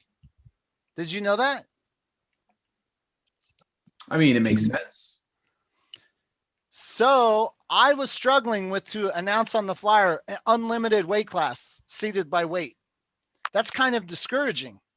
And so I called Corey. I knew he did bracketing, and I was like, hey, can you seed guys by weight? And then they'd pull, and then they'd be reseated.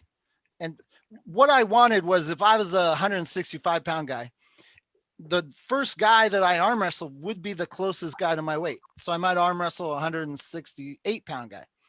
And then I wanted the loser to arm wrestle a guy in similar weight. And you told me, holy shit, you told me you guys did that in Canada.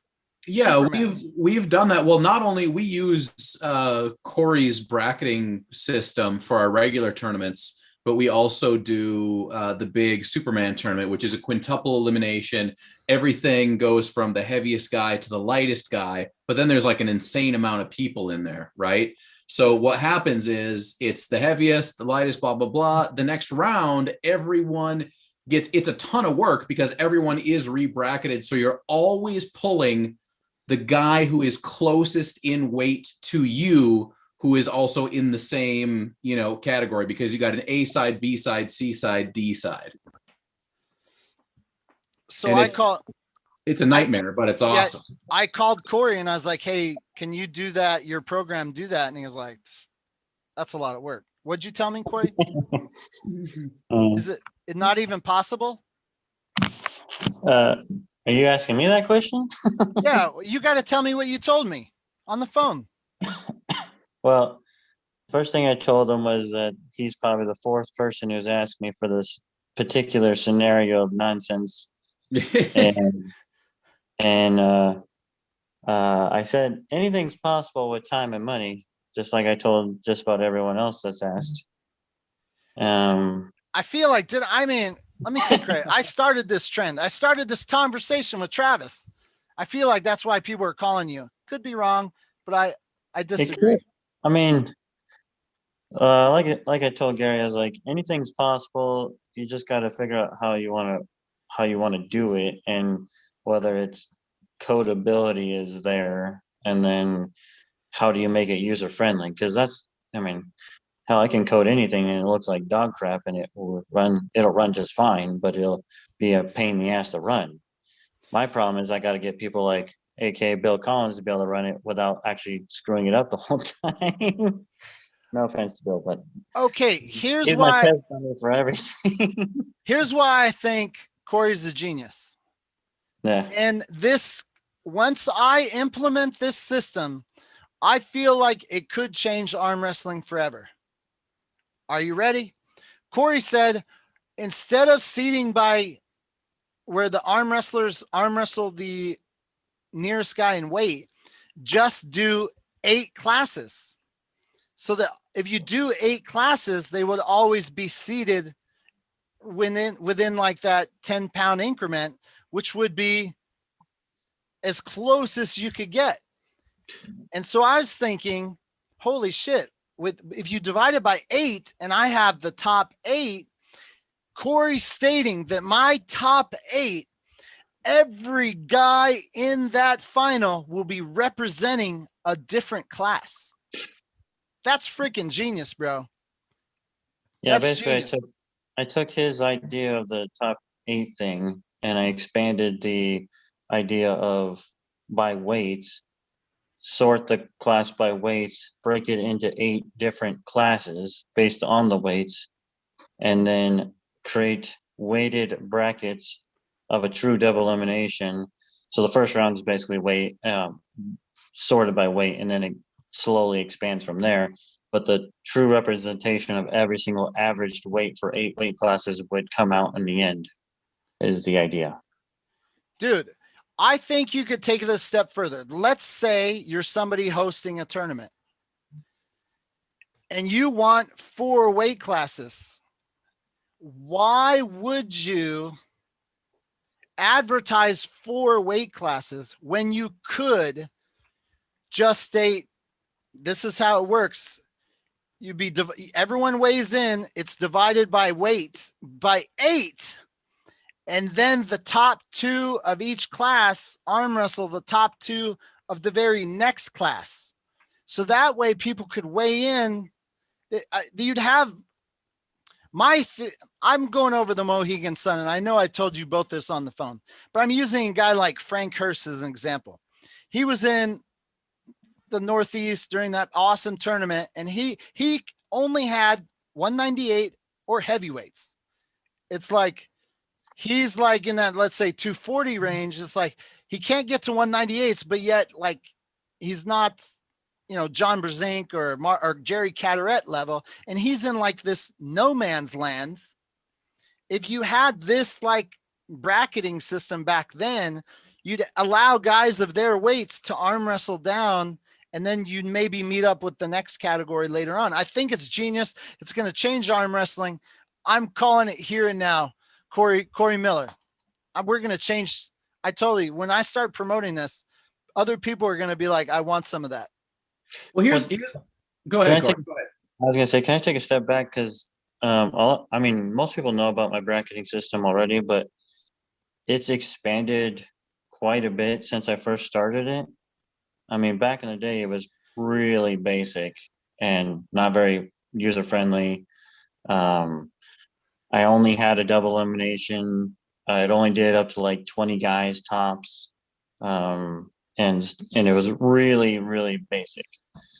Now I've gotten a double elimination bracket system. I have a triple elimination bracket system, thanks to Rick Pickney or up in Canada. He helped me design that one, and you guys are using it, I believe. Yep. And then I have a super match version. I have a round robin version, and I have what's called a 3-match guaranteed. So it's basically like a mixed breed of double elimination with the triple elimination. It ensures everyone gets 3 matches at minimum.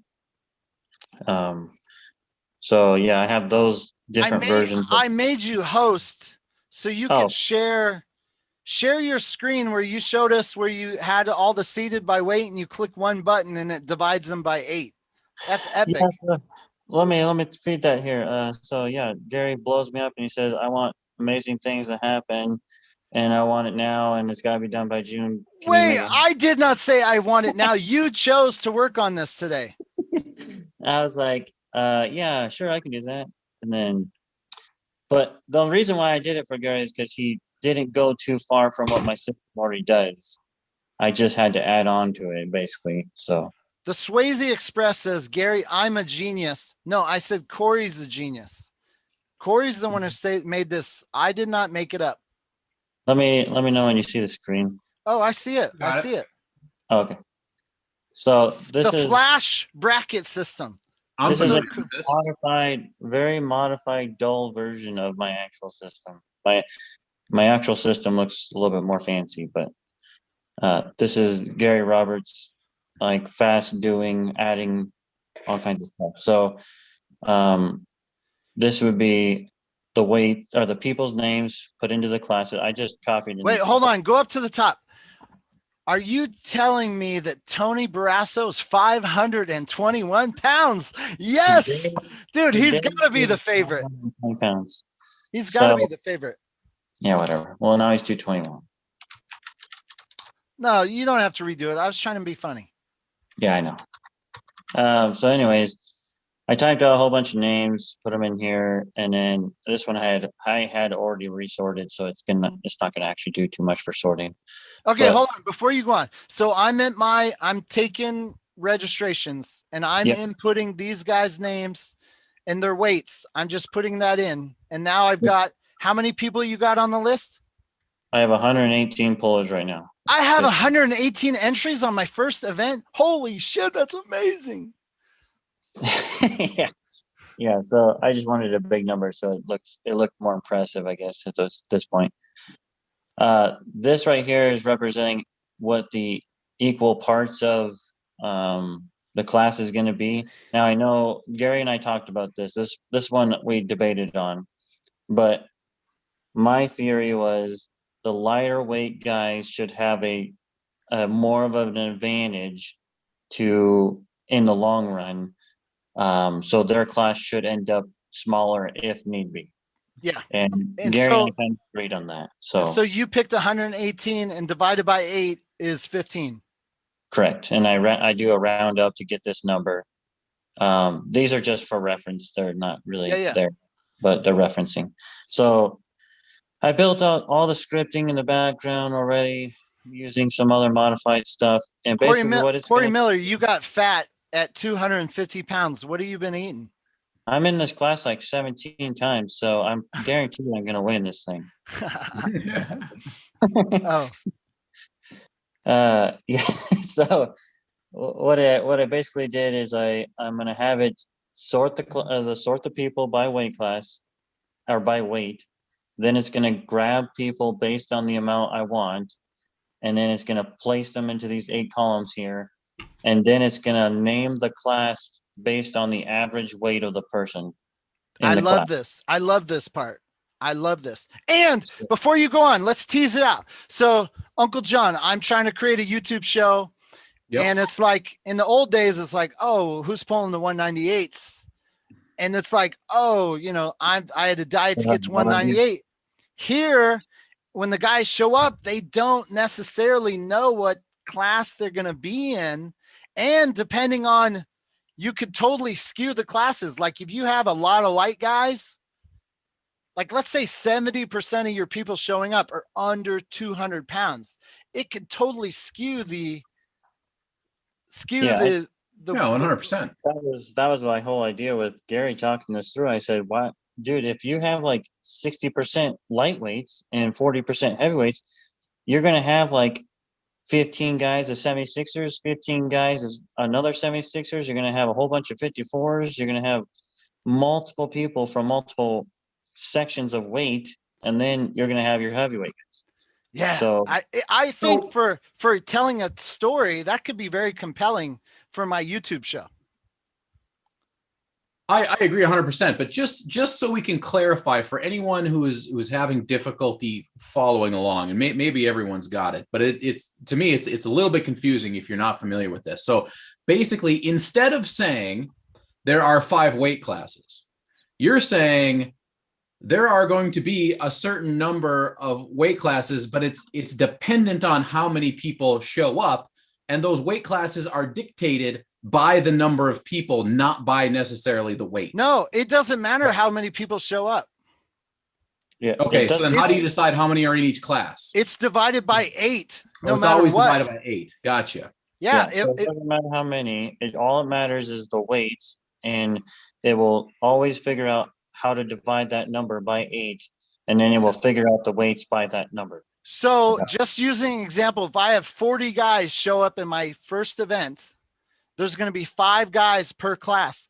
You only need to win maybe 2 or 3 matches to get into the finals in every class. Yep. So this is basically the precursor to Gary Roberts' King of the Table, is really what it is. It has Ruler of the nation, ruler of the nation. Ruler Nation. Sorry, my bad. I'm taking over. No, here's the thing. I'm taking over King of the Table. I'm going to stamp that out. It's going to be ruler of the nation. Okay, well, go ahead. Do it. the precursor to, to that, and this is what gets you to there. Yeah. So I know this is an over-exaggerated example in the beginning, but anyone who's ever seen my normal system, it will be on this screen. You would list your classes up here. You type the people's names in, and it builds the names down, or the amounts down here, and then this will create all the classes for you. But we'll get to that here in a second. And like I said, this is a work in progress, so most of it's done, but I still need to fix some tweaks in here and there. So I'll just let you see here. So I'm gonna click this. It's gonna say the class size will be 14.75, so we're rounding it up to 15 guys per class. That's just for an example, just to know. And then it did it so fast, it's already built every single class. What? So we got a 297 class with these guys in here. We got a 221 and 195, a 174, 61, 50, so on and so forth. And the lightest weight class got 13 guys versus the rest of them all got 15s. Dude, that's amazing. That is so fast. I can't believe I just talked to you today. And then, well, so that's basically step 1. Step 2 is this button. Step 2. Now this, again, this isn't working fully because it's not copying the name, the class over, so don't disregard that. So you click this guy. It's going to go through, scan all the classes. Now it's made all my brackets down here. Nice. And then I go to my first one, sorted by weight. Boom, boom, boom, all the way down. And you're ready to rock and roll. That's so nice. Dude, I can't believe you did this in like a matter of hours, dude. Corey Miller, so if somebody wants to use your system, not necessarily the one we just created today, but the other one for regular tournaments, Right. how much they got to pay you? So my new price on my new system is $175, but it's a one-time fee. The new system is a 1 button, and it looks very similar to this one. It does the bracket creation, so that, you know how you can post all the brackets online. This right here will capture the bracket and save it to a JPEG on your desktop, so it ends up looking like this guy. And then you can take this and post it on the internet. Dude, the fact that you can share not just the results, but the actual bracket, to me, is worth the entire price of admission right there. Like, that's so cool. So what reminded me of this is I was reading Jamie's Facebook, and he's like, just went to Arizona, and then I was like talking about arm wrestling. And then I saw Corey post the results, and then he posted the bracket, and I could see the exact matches that Jamie and Corey and everyone had. And I was like, oh, I said, that's awesome. I need to call my man. Dude. Yeah, this is the Arizona tournament right here. And how did you create, what made you do this? Well, I hate paper. I absolutely hate paper brackets. They always get messed up. Someone always gets moved in the wrong spot. it leaves too much human error to happen, and I just despise it. And since I work in IT and I'm fairly good at Excel, but I know scripting pretty well, it was a no-brainer to try to build something. Now, you got to know that when I first started building this thing, it was nowhere near this nice, and it was very, very mechanical in the fact that you had to do everything one by one. Now it literally does everything for you, all of a click of the button. Plus, you can, if you screw up a class, this button right here will allow you to add a class on the fly, and you just type your names in, and boom, you're ready to go again. And this button does the same thing as before. It creates all the classes, names them all, puts all the guys in there. It does a full randomization of each person once they're in the class. So a lot of this stuff was, I knew what we wanted as tournament directors and running tournaments, and I knew that people wanted this. It's just a matter of how to make it super easy. And there is a ton of scripting behind all this, and macros and lots of VB, and just, if anyone knows Excel, I mean, Excel's like all the formulas and stuff in here is cake compared to what's in the background. So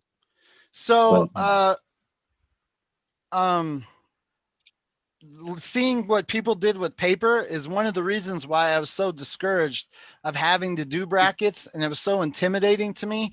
And I just wanted to list people up by heavy solitis and then have two people arm wrestle and so on. But like Travis told me, I kept running into trouble with all these buys, and it was really like, oh my God, this is horrible. But, if I have a lot of people show up at my event, I have to have a way to get it down to the 8. So it doesn't make sense to go against the true nature of true double elimination and following that scheme. Because when you start doing stuff like you were talking and everyone else was trying to do, you start running into that problem unless you follow the rule of 64, and then you figure out all your buys in the beginning and break it down from there. But yeah, I mean, what you guys were wanting to resort, redo, and it's like, you might as well just had 100 different single elimination brackets in a sense. Yeah. It was just constantly single elimination. I'm going to be you're like a hero in my mind. You just helped me solidify a path going forward. Because, so for anyone else out there listening, the ruler of the nation, I looked up war of attrition. I want everyone broken down, everyone fatigued, and I want heavyweights are notoriously not as durable. So I want a playing field that's completely, everyone's destroyed, and that's a lighter weight guy could come out of nowhere and rack up wins, and there could be chances for upsets. I don't know if you've watched the Wax Hacks event, but the speed, it wasn't as quick as I would like. And so this format is going to I'm giving a true heavy to light representation in my event. I feel like it's going to make a compelling television, if you will. And Corey, I thank you for that. I have a question for you. Mm-hmm. Can you make me host again? Yeah. I've announced it. I'm going to have, first of all, what's your status as arm wrestler? Are you me? Are you training as much as you were back in the days that I knew you? Yeah, yes and no. I mean, I had a bit of a surgery in January that put me out for a while. I hadn't been lifting or pulling much at all before then because of the surgery I had. I went to Bob on your arm. No, not arm related. Oh, it's totally separate. Yeah. Are you traveling? Like, let's say you get back healthy and you're feeling good. How many tournaments will you plan on hitting a year, sort of thing? Are you a guy who's like waiting for WAL to come back, or do you hit nationals? Like, what's your status as Corey Miller is not waiting for WAL. You're gonna fire it up, aren't you? You're gonna do it. What? I don't know. I have no. Gary doesn't know. Gary doesn't know. What are you talking about? Most people don't know. That's the problem. Yeah. Wait, Corey what? Miller is like the I don't even know what the correct thing is, but he's like the magical guy that could never be got. Yeah. What? Did you not like the contract? I mean, clearly you had to have gotten an invite. I mean, you're Corey Miller. I will say this. Up until last year, I never got invited to WAL ever once. What? What? And I think it's a miracle that I got invited last year, right before COVID hit. You never got invited until just last year? But I'm not to be whatever. I'm not WAL material, to be honest. I'm not the loud screaming nonsense, show person. I'm there to arm wrestle and beat you and get Hey, off the table. wait. I have some Corey Miller moments that are pretty exciting. You doing some screams. I'll never forget the one, my first ROTM where you got to win on Alan Fisher and you were like fired up, even when you guys are still strapped together. That was good shit. That yeah, those moments come out every once in a while. They happen, but it's not I can't just make it up like some people do in the WAL aspects, I guess. I have to be emotional and I have to get pissed off enough to do stuff like that. And that doesn't happen too often unless I really want to kill you. So I mean, okay, so if I'm a WAL producer, I would just say, okay, Corey needs to be fired up. Whoever you're arm wrestling, I would whisper into his ear. I was okay. Talk some trash to Corey Miller. We need to get him fired up. We need to wake him up. We need to get his blood boiling a little bit. That's what I would do. yeah, I mean, well, when they finally contacted me about a match, the person they were going to put me against would have been one of those because we've always had battles back in the day, and it's been a while since we pulled, so it would have been a good one to watch. But then they started switching it and they went to another match and they went back to the other one and then COVID hit and it was done. So. And do you think WAL is coming back or WAL is gone? If they're coming back, they haven't called me, which is not a surprise. So it doesn't, I don't know. No, we're taking side bets on whether they're coming. I think the lack of social media presence shows the lack of interest. Oh, hey, we're stuck on black screen again. What does that mean? It's just a black screen with Corey Miller's name on it on the live stream. I see Corey. Yeah, I did not. Mark J says we're back. We are back. I only look fat because I haven't done anything for almost 8 months because I've been out with my surgery. Okay. And I literally just started pulling probably 3-4 weeks ago. Okay, we're back. Good. Okay, let's find a silver lining in this because basically Uncle John told me that you had just messaged him to try to get some promotion about the event, and it's like, okay, this opens up a perfect opportunity. I'm not saying I've been basically monitoring the internet to see what tournaments people are talking about and postings and flyers. And I was trying to pay attention with what things I was seeing and was doing my best, but not 100% sure. And I thought that I was good to go with June 12th. But you're saying you're giving away a Harley 1 week before that. Correct. Well, 4 hours away. Well, let's see if we could talk about it. Boom. Sorry about that. But obviously, Uncle John was telling me this is like one of the biggest events. I've heard Michigan State's and like Pennsylvania events are like a couple of the biggest, and then some Kansas City are kind of like the biggest, like maybe state level events are still like the hugest turnouts. Yeah, 2019, we had 455, 456 right in there entries for the Michigan State Championships, which outside of anything that is normal. It was the largest tournament in the U.S. that year. I mean, that's amazing. How did you do that? Just build the brand, right? We came out in 2015. We came out with these 15-pound sculptured gorillas that we give away first through third place. Super cool.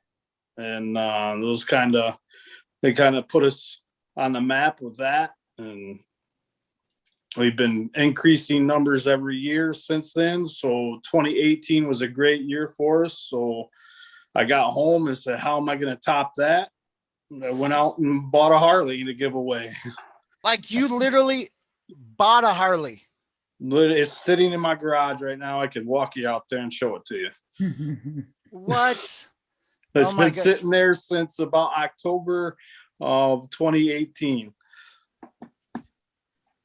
I'm sorry, 2019. That's amazing. Dude, can you guys, Corey, I got a couple more questions. My wife just asked for my help. Corey, John, can you keep the conversation flowing until I get right back?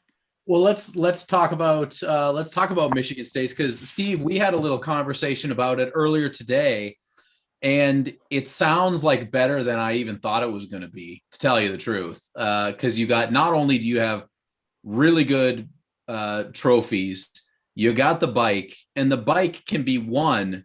Like, you have a lot of opportunities to win that bike, right? Correct. Can you walk us through that of what how do you win the bike?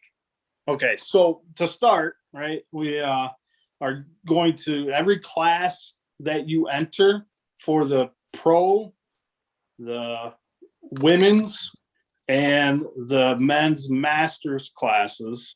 Every class that you enter, you'll receive a raffle ticket for those, right? So novice are out of it, right? There's no way that I could consciously give a novice puller a Harley, right? So those guys are all out of it. But the pros, the women, and the men's masters classes will all get a raffle ticket for each class that they enter. Out of those raffle tickets, you'll get one person will end up getting a key out of those raffle tickets. Then every person that wins their class in the pros, the women's, or the men's masters will get a key for a total of 27 keys. Right. And whoever's key starts the bike takes it home. And there's 27 keys. So there's a lot of, this is the thing I love the most, because in Atlantic Canada, we just don't have huge numbers, right? So it's like, you might have at the most like 4 classes, maybe 5 classes at the very, very most, but there is a class for pretty much everyone at this event, right? Yeah, so we're starting at 143 pounds, 154 pounds, 176, then 198, 220s, 242s, and 242 plus in the normal classes. The masters classes are 165, 198, 242, and then 242 and above. So, and both right and left-handed. So if you're Corey Miller, you could probably get yourself like 8 out of those 27 keys.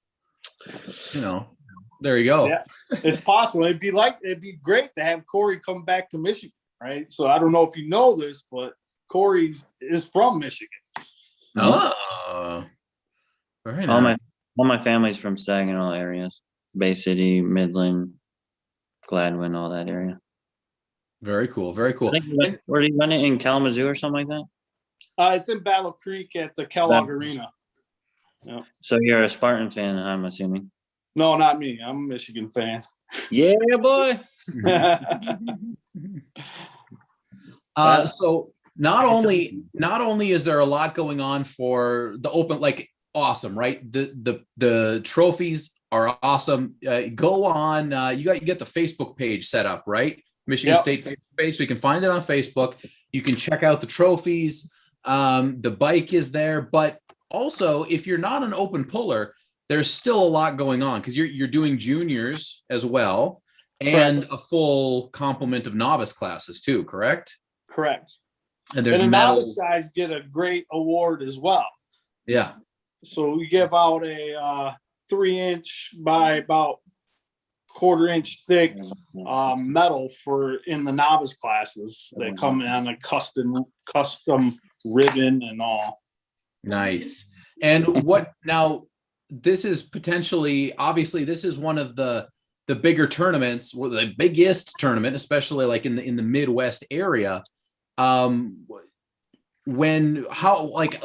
How many tables do you think you'll have going at once? What's the flow of the day? Are people going to have to wait around, or? No, we were on 4 tables last year, or 2019. We ran 3 tables. With the numbers that we hit, we made the decision to move to 4 tables. So we'll be running 4 tables, all at the same time, and we split to where the pros are running at the same time as the novice guys are running, so that the pro guys aren't standing around waiting, because that's one of the biggest complaints, right? When you get into a huge tournament and you run all the novice classes first. So right, I get there at noon and I don't pull until 4 or whatever it is. And for a guy like me who's in the process of doing a serious amount of cutting, there's a weigh-in the night before, correct?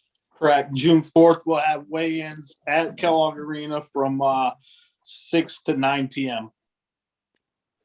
Very nice. I'm back. Can I ask a question? Sure. Steve, when I look at that list of how many weight classes you run, I think that must be a nightmare to do. And do you want to kill yourself after? How I can't even imagine as a promoter how someone does that many and not have a huge support staff.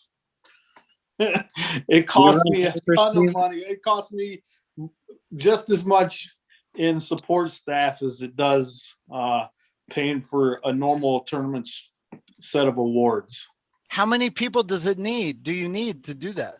Well, you got 2 refs per table at 4 tables, plus a couple extra refs, plus weigh-in staff, plus scorekeepers. So I try to have at least 3 scorekeepers. Do you use paper? What? Yeah. So typically I'm running about 15 people in support staff. Somewhere in there. Have you seen Corey Miller's bracket system? We just talked about it for like Corey and I have talked about his bracket system. Yes, we have. I mean, you should get on that. Oh my gosh. I think about paper, or I mean, it seems like, oh my gosh, hats off to you. Like I wanted to keep it simple. I wanted 1 ref, maybe 2 tables, but we'll bounce back and forth from one table to the next. Like I'll have a ref on, get in the match. I will call people to the next table so they're ready to go, and just have my ref bounce over. Keep it very, very simple. I don't want, as I grow with my promoting, you are awesome. And I will do it. But in my defense, I'm local. I did not. Do you own this weekend? Like, do you have it on the same weekend, or is because COVID has moved? Yeah. So we typically were in August, and then because of COVID, right, we pushed it out. We were supposed to go off in December, and then because of things still weren't right in Michigan, we pushed it off. And, with having the amount of money that I have into this event, with the Harley and the trophies, and if I can give a quick plug to my sponsors, Country Crush, All Catalytic Converter, and Kellogg Arena. Without them, I wouldn't be able to do it. But we got a lot of money tied up sitting there, so I was I gotta do this tournament as soon as possible. You had that Harley, so like you had that like earlier last year. I bought that in October of 2019. Oh my gosh, that's horrible. COVID messed you up, bro. Really bad. Okay, well, I'm gonna do my best to try to switch it, because I don't want to add to that. It'd be appreciated for sure. Yeah. And then obviously I can get some support behind your event as well. Yeah. Right now, I'm going to have to compete with you and tell everybody not to go, but Well, I would actually tell people you should go to his first. I only need 8 guys. Actually, I'm just trying to create a YouTube show. We're just all about the YouTube at the moment. Corey, you had a question. You had your hand in there. Yeah, so I just gotta not unplug at my system, but a little bit. How long does it take you from the time you stop registration to the start of your tournament? How long does it take you to do that, Steve? we got a good hour into 3 people putting brackets together. Do you know how long it takes me to do my system? I'm scared to know. I have done a full nationals. This was with Bill Collins from the end of registration to the start of the tournament in 7.5 minutes. Wow. Okay, how about this? Here's what I'm going to do. Because I tried to put an event on Steve's weekend, I'm going to pay the $175 for Corey Miller to let him try that system. Is that what it costs? Is that what he'd have to pay? Okay, I'm going to pay that. I'm going to pay that. You try this system out. I'll pay the $175. Would you do that if I do that?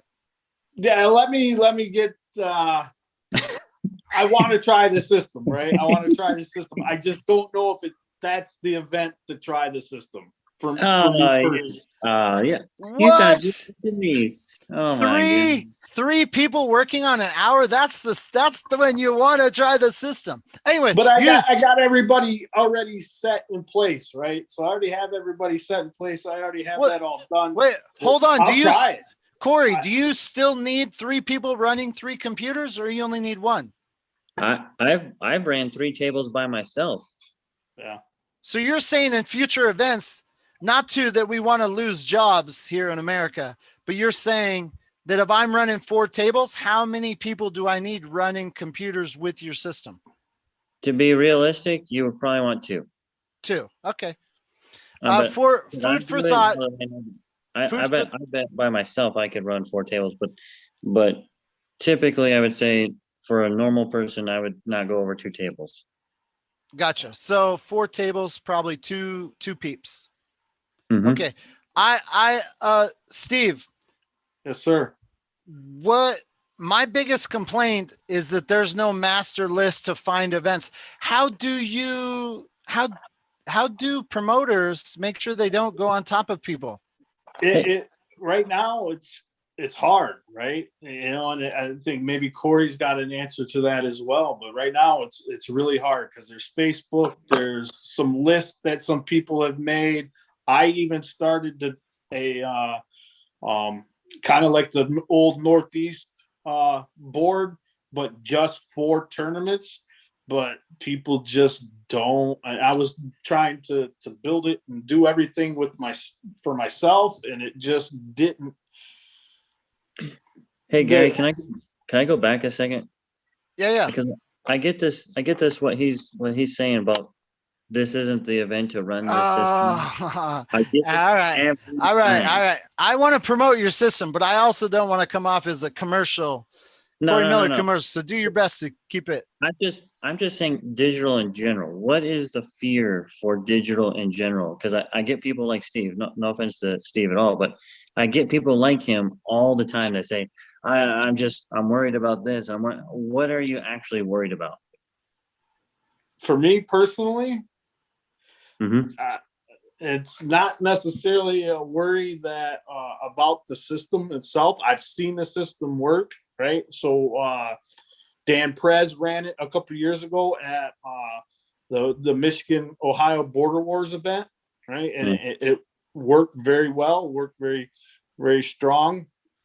Yeah, it's just the fact of the amount of people that are possibly going to be there and how to manage the system, right? That's my biggest thing. You're willing to write all those names down and manage 1,000 pieces of paper, but one computer that has it all in front of your face it's just mind blowing to people. I just don't understand that. Like I get that from a lot of people though, that they're just scared to to break away from paper for some reason. Yeah. To be honest, I think I'm willing. I mean, if your event's small, it's like easier. I get it. If it's like really huge, you're a little nervous because if something were to go wrong, it's like, oh shit, that'd be very stressful for people. But think about I'm already it's the more same thing with stressed. paper though. If Yeah. you screw something up on paper and it's gone too far, you can't go back. No different on a computer, except for Yeah. mine, you can move the names around if you wanted to, but it's no different on paper. Okay, we got to move on because I'm approaching where I have maybe 7 more minutes before I got to call an end. Steve, thank you very much. I'm gonna continue talking about your event. I will get back to you with regarding once I talk to my venue guy. I only announced it today, so I don't think it's that big a deal. I just got to talk to my guy. Yeah, I appreciate that for sure. And, you know, hopefully we can get something worked out, but Yeah. I appreciate the plug as well. And getting back to the other question on what do we do about where events are located, right? Hopefully somebody out there comes up with something, Yeah. right? Because this happens, it's happening more and more all the time. And, you know, if it was just a local tournament and you were a week away, 4 hours away, no big deal. But this is a huge tournament. And, Yeah. No, we want you, after COVID has messed you up for, you know, multiple times, we want you to do well as well. So I'll work on it. All right. Perfect. Thanks, All right. guys. Appreciate it. Thanks, Good man. to see you, Corey. See you, man. Hey, Take care, guys. Corey, I have a question. Yeah. In my return to the sport of arm wrestling, I am disillusioned by the giving up of arm wrestling outside of the strap. The speediness to which people try to get to the strap or automatically just go to the strap, to me is like weird. Like I went to a tournament, Kyle Thunder Nelson, he had an amazing amateur event just an hour away from me, and it was all amateurs, $10 to enter. And it was like, holy shit, like 90% of the guys in the room were like 20 something. I mean, a lot of new blood. But I cannot tell you how many matches were like blatant, I gotta get into a strap as fast as possible. It's like, it was so weird to me, this shift. And so at my event, I want to really enforce intentional slips is a foul. And then I'm going to experiment with power hook starts. And this is getting people really weirded.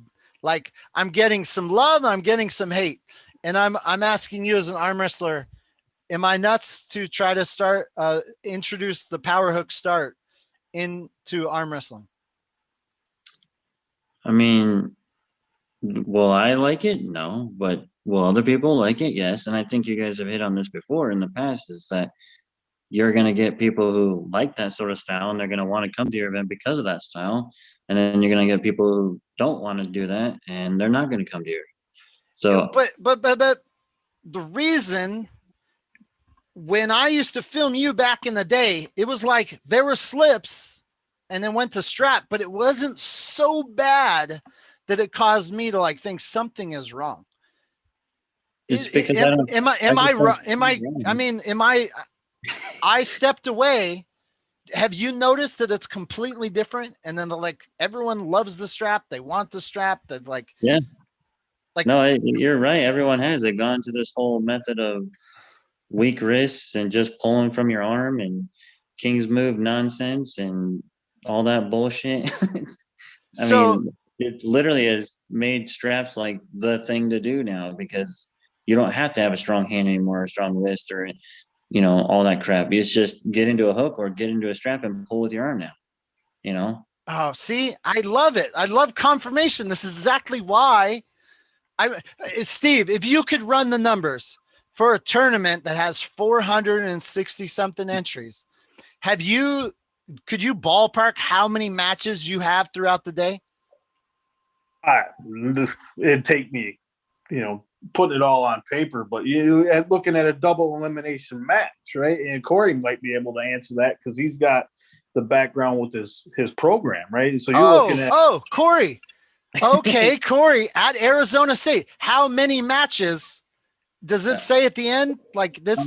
So it's funny because my buddy up in Canada, Rick, asked me about this for another bracket system that we were working on, and we're doing how many, we were counting the matches in a sense for a triple elimination bracket at one time, and I have the number on that one. I don't have it on my current one, but yes, I could essentially tell you per each bracket how many matches it was. Okay, well, just guess ballpark. Give me 200. Eric Racine says close to 800.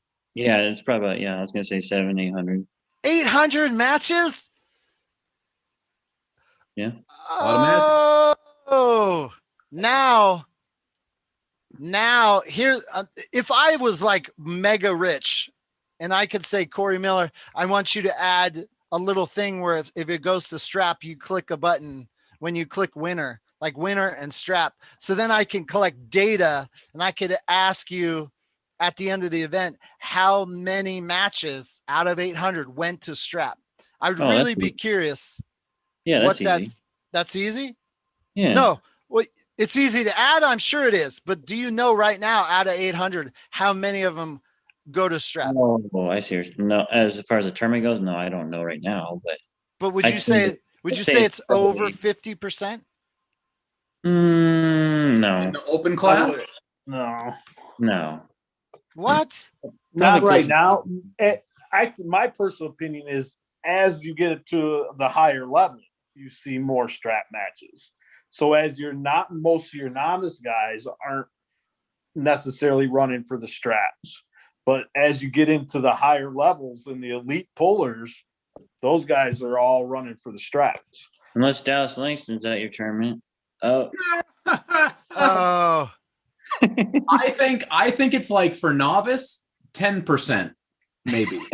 For open, it's like, where I'm located, it's like 70% in the open. I think John's onto a point though. You got to think of what the class is and what the style is per that area. If you're like in an area where it's mainly hooking, you're not going to have a ton of straps. You're going to have barely any. And then if they're strictly kind of top roll people, you're going to have a lot of straps. It's just the name of the game. Oh, I don't like it. I don't like, here's what I really don't like. I don't like WAL says, so Greg Gray, hate to bash on Greg Gray, but he wanted that, like, if you can't get a grip in 30 seconds, you go to a strap. And I was like, what happened to the match? Like in the old days, we used to have a match. And then if it slipped, only then would we go to the strap. This is completely nonsense that if I don't want to get a grip, that we go to the strap. So if I want the strap, if I'm a weak-handed, bitch-wrist arm wrestler, all I got to do is refuse to get a grip. And then you said it right there. If you're weak-handed wrist and you just want the strap and pull with the arm, just do whatever you got to do. And you get the strap. And so you reward me for effing off and avoiding a grip. That makes no sense. Gary, that's only a WAL rule. Yeah, but that's WAL is the one who's paying out $10,000 for first place 2 years ago or whatever it was. But that's why everyone got into that nonsense.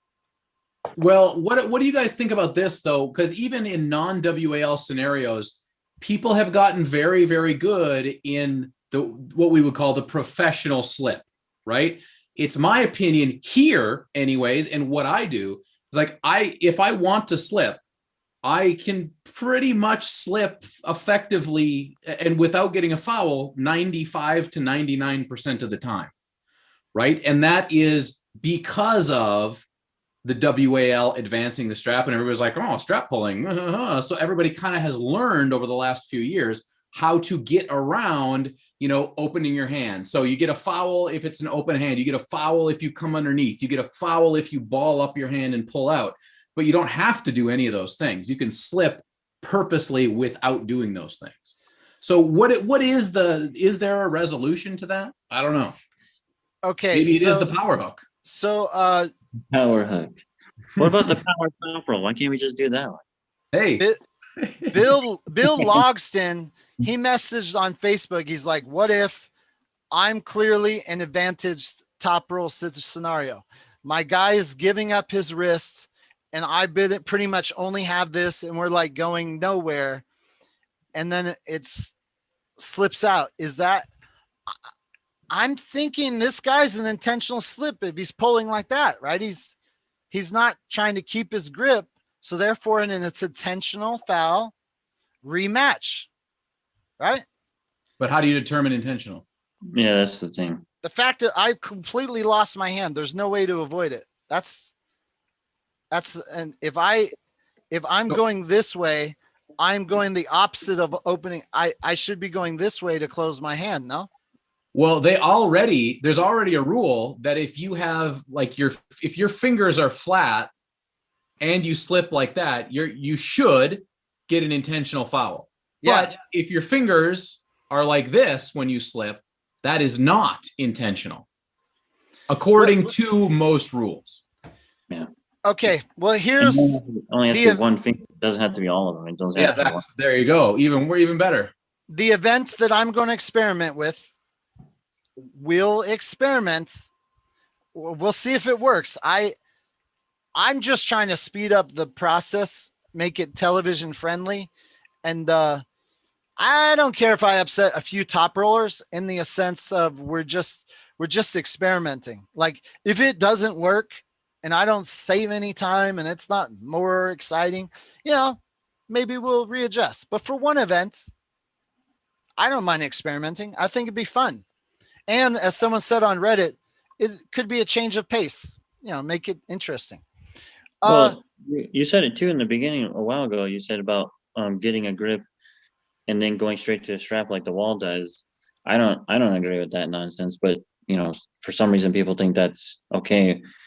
Make the setup time shorter and then make it go into a referee's grip and set the referee's grip. No, I think I think we're just going to go referee's grip front every time. Which is fine. Yeah. In a super match element where it's like you may be building some tension, I see where there could be a place for fighting for a grip.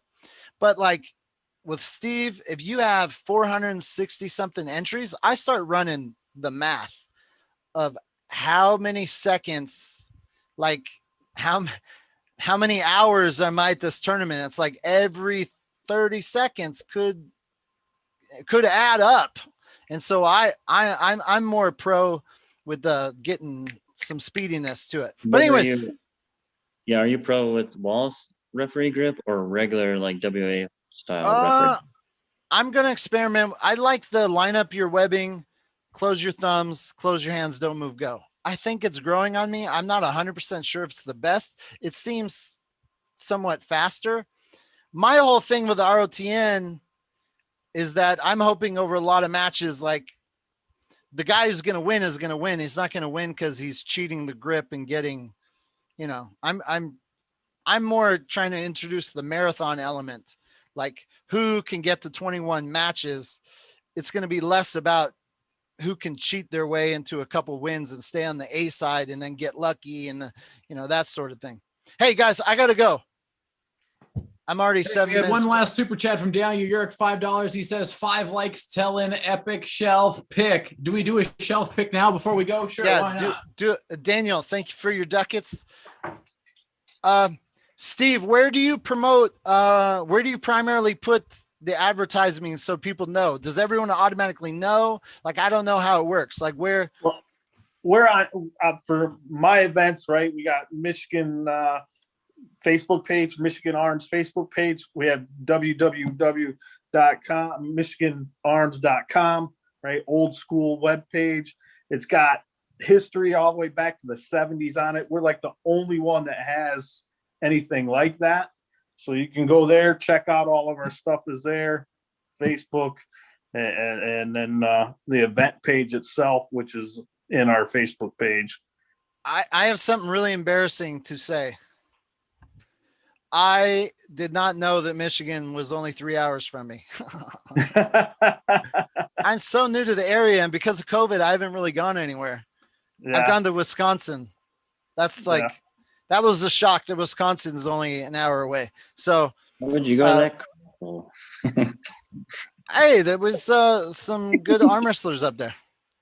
They Yeah. actually do have a lot of arm wrestlers in Wisconsin, right? Yeah. We used to go to Wisconsin when I lived in Southwest Michigan. We used to go to Wisconsin in the late 90s all the time.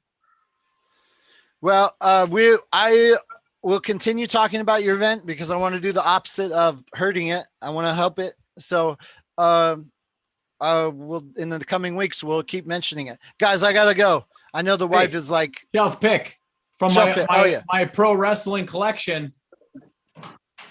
Mr. Sacco. Autograph by Mick Foley. Are you kidding me? Get Oh, out of yeah. here. That's Get out of epic. here. I just Thank have to say hi to Gary Roberts. What? Oh my God! Oh, Steph, what's happening? Hugs. It's been a long time. I just had to say hi. Haven't Well- talked to you in forever. I know it has been a long time. I miss you and the family. I can't believe you guys have 3 kiddos. Oh, Holy- yes. Holy Oh, buckets. Okay, I gotta go. The missus is like, I can feel her. I can feel her rage. All right, guys. Thank you very much. We'll Good to see talk you to you guys. next Tuesday. Same bat time, same bat channel. Bam, bam. See you later.